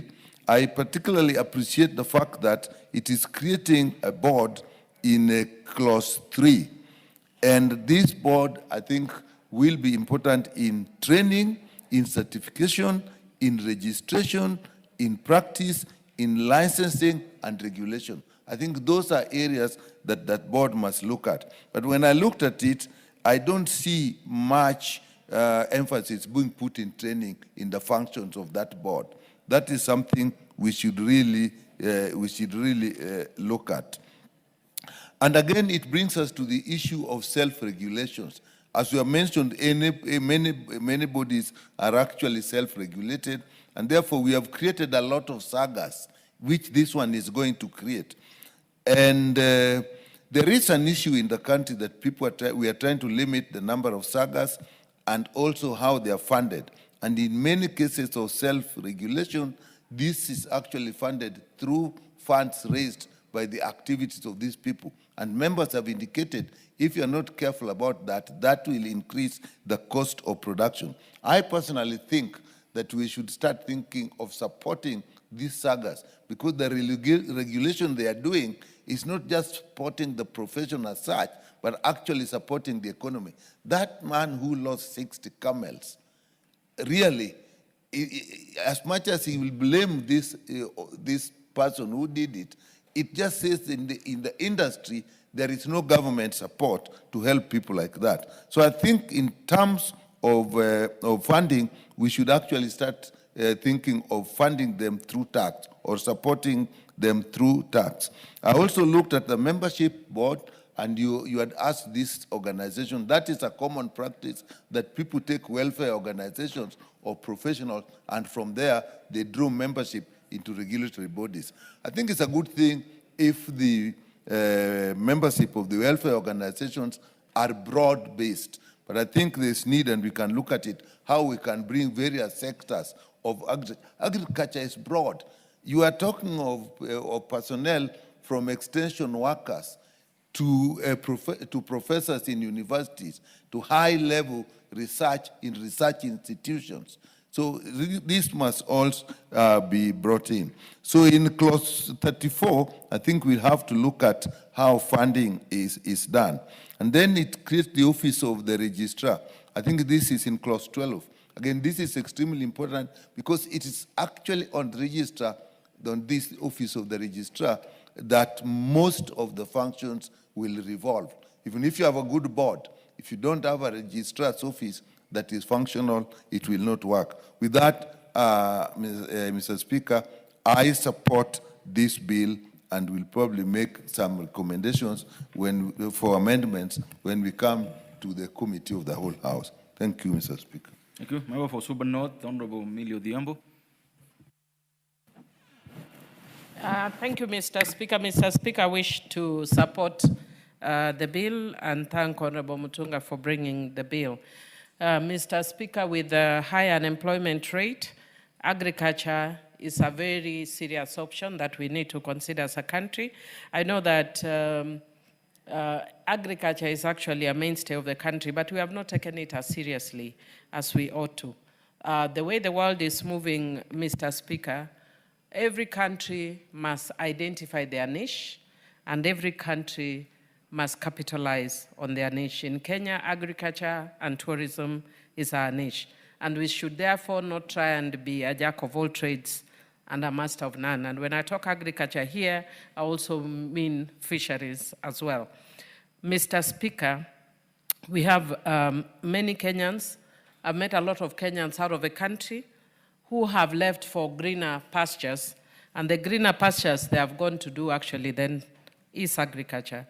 And Mr. Speaker, we export a lot of intellect, which we can actually use within the country. And that's why this bill is very, very important. And we must, as a country, have a paradigm shift. Because many of us have known that if you are educated, then you must be a lawyer, you must be a doctor. And we have always assumed that anybody doing agriculture is somebody who has not gone to school. And Mr. Speaker, even when people then get degrees in agriculture, it becomes very difficult knowing how to incorporate them. I have a nephew who has a degree in agriculture, but then now how to integrate this person becomes a challenge because we are not used to agriculture, as I've indicated, the kind of degrees that we are used to. And that's why it's important that we look at or professionalize the sector and attract young people. Mr. Speaker, when I like being very analytical, and one of the things that I observed during, for instance, the Gen Z uprising, and I know that a lot of us politicians wanted to take advantage and say that we are the ones who have mobilized them. But I observed when I went to a university on Thika Road that there are almost 8 or 9 universities around there, and if you add other colleges, there are actually more than 10. So the university students self-mobilize. Nobody needs to mobilize them. But one of the things that amazed me is when you saw the numbers of young people who are walking into town. And some of them are either university students, and some of them have not managed to go to universities. Yet, we have to ensure that these young people have some meaningful employment, or we are going to have a crisis. Mr. Speaker, it's not even that we are going to have a crisis. We already have a crisis. When I came into this parliament, we always talk about a youth budget that is going to be problematic. And we must think as a country of innovative ways of keeping our young people engaged and also enabling that they get a source of sustenance. And not the only way, but really one of the critical areas would be in agriculture and making it attractive. And one of the ways of making agriculture attractive is to professionalize it. So that even me, maybe if I'm still very active after I do my PhD, I might just decide to do a degree in agriculture, even though I might fail because I was not very good in that area. But that is something that we need to consider. One of the things that I would want to then, of course, challenge Honorable Mutunga and the others is how do we incorporate traditional knowledge within this sector? Because the problem with us Kenyans is also that when we start professionalizing things, we start also undermining our own traditional systems. And you find that we have people who have beneficial knowledge of some of our crops or plants that we should not also disregard. And these are people who also have no degrees. And I'm glad that some of the members, when they were speaking to this bill, alluded to the fact that we will need to find a way in which we'll consider these people in the same manner that we consider people with honorary degrees. They may not be the experts, but they have something that will bring in through expertise. For instance, I was sharing with one of my classes yesterday that when you're talking about the lake, there was a time that when we were traveling from Fangano Island to Rusinga Island, and the weather was fine and bright, and so we decided to move by boat. And then one old man told us, do not try. And we said, why? And then they said, because we can feel it, we know it, it's gonna change. But there was absolutely no indication why it's gonna change. And we went in, and I don't think I've ever had the greatest, a nightmare of that sense, ever since, in the lake. We were in the lake for 6 hours, in a place that we ordinarily take 45 minutes. We were there for 6 hours. It was raining. The waves were crazy. One of the ladies who was there, who was from Microsoft, the UK, said she will never come to Africa, leave alone coming back to Mfangano Island. She said she will never come back to Africa because of the experience she went through. But we were warned, and we didn't listen. And who warned us is a person who has that knowledge.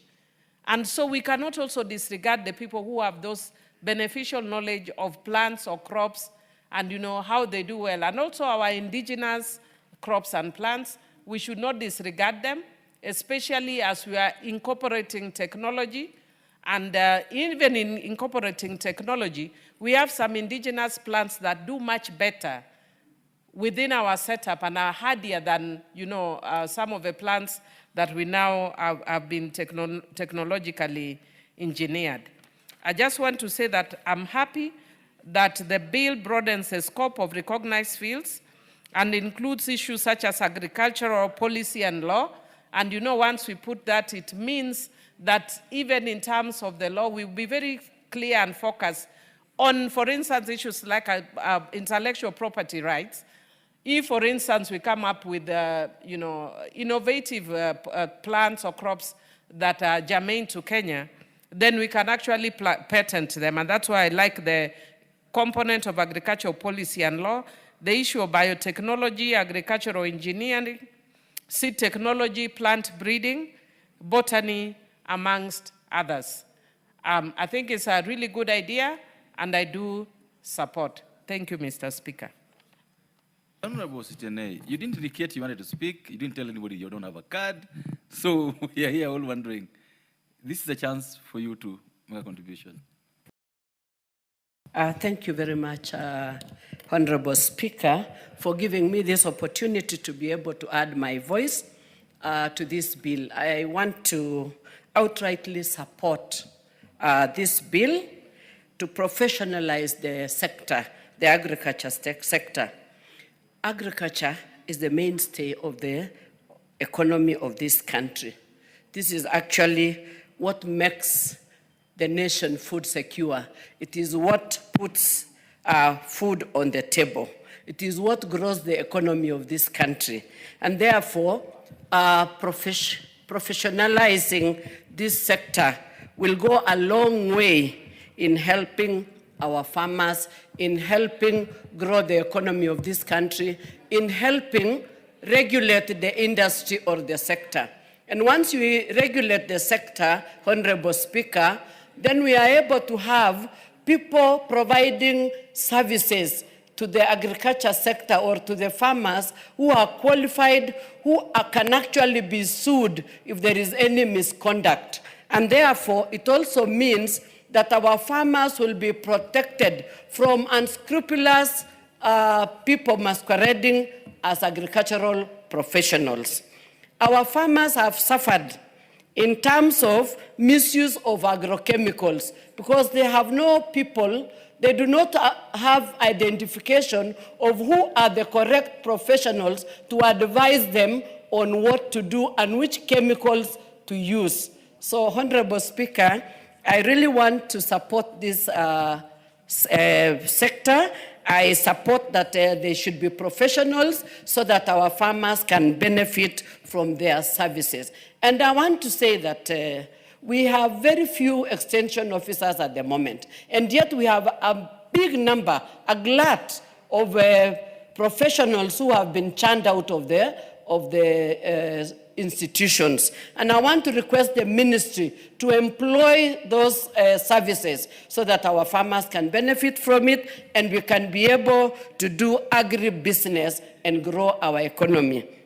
Honorable Speaker, I would also want to say that I wish they put it in the bill, Chair, because Chair is here, that once somebody graduates, he should automatically be registered as an agricultural professional so that we avoid any quacks coming into the sector to register themselves as agricultural professionals, whereas they have not undergone any training. I would want to leave time because of the Chair so that he can be able to respond. Thank you, Honorable Speaker. I support this bill fully.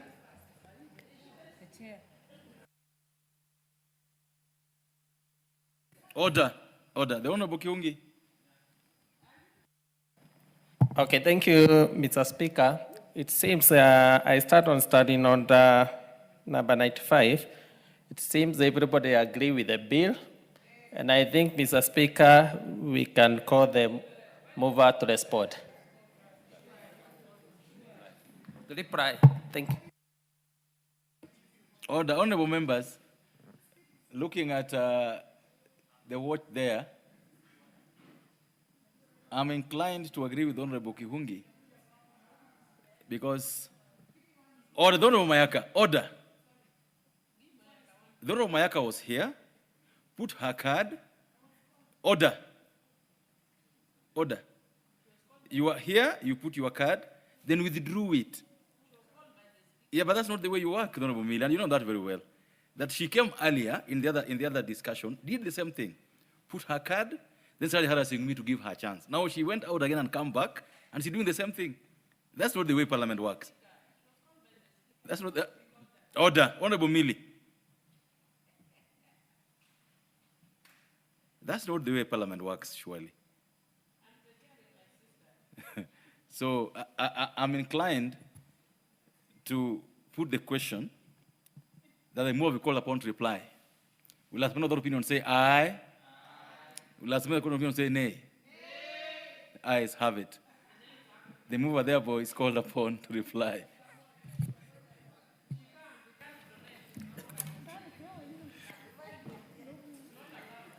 Thank you, Honourable Speaker. Honourable Speaker, I think I'm very grateful that the honourable members who have been able to speak to this bill have been supportive 100%. Honourable Speaker, for our agriculture to grow faster and better, we need professionals to man the agricultural sector.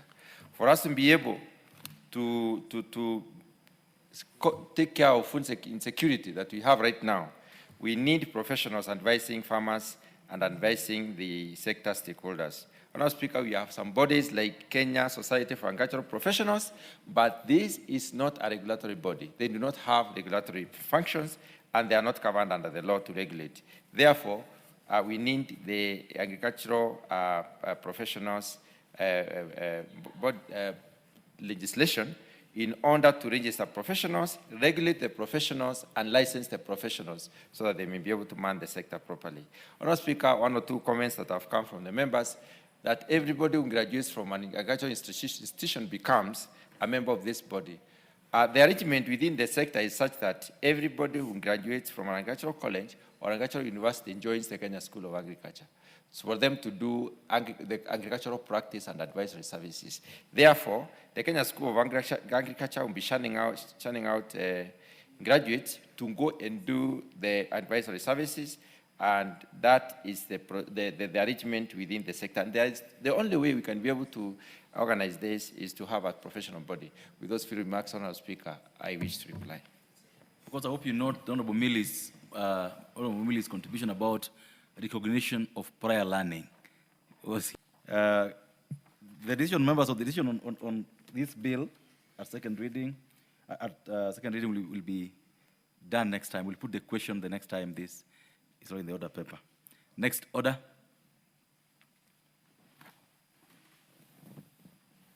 Order number 11, the Environmental Professionals Institute of Kenya Bill, National Assembly Bill number 36 of 2024, second reading. Honorable Gachagua, you only have 2 minutes to maybe start, then you will continue next time.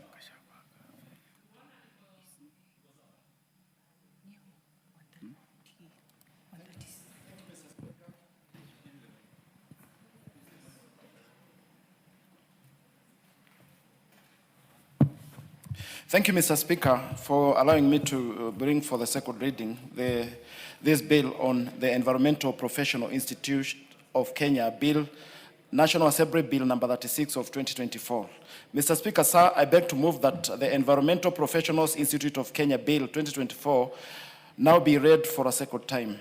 Mr. Speaker, sir, the Environmental Professionals Institute of Kenya Bill 2023 was published on 5th July 2024 and read for the first time in the National Assembly on 18th September 2024. It was subsequently committed to the Departmental Committee on Environment, Forestry and Mining for consideration pursuant to Standing Order 127. Mr. Speaker, sir, the principal object of the bill is to provide a legal framework for the establishment of the Environmental Professionals Institute of Kenya and to provide for the registration, accreditation, and regulation of environmental professionals. Mr. Speaker, the bill defines an environmental professional as a person who has successfully undertaken a degree course in the field of environment, natural resources, earth sciences, or thematical research, as may be prescribed by the Council and is registered in accordance with Section 21. Mr. Speaker, Clauses 3 to 7 of the bill provides for the establishment of the Environmental Professionals Institute of Kenya, the Institute, as a corporate body with perpetual succession and power to sue and be sued. The functions of the Institute include to, among others, register, regulate, and exercise general supervision and control over the professional development and practice of registered environmental professionals in Kenya. Promote research, exchange of information and knowledge in environmental practice and related matters, and liaise with the National Environment Management Authority, other national and international institutions to promote environmental practices and the environmental professionalism. Mr. Speaker, Clause 5 of the bill establishes the Council of the Institute, which shall be responsible for the management of the Institute. The Council shall comprise of a President, Vice President, 7 representatives, general membership of the Institute, and registrar who shall be an ex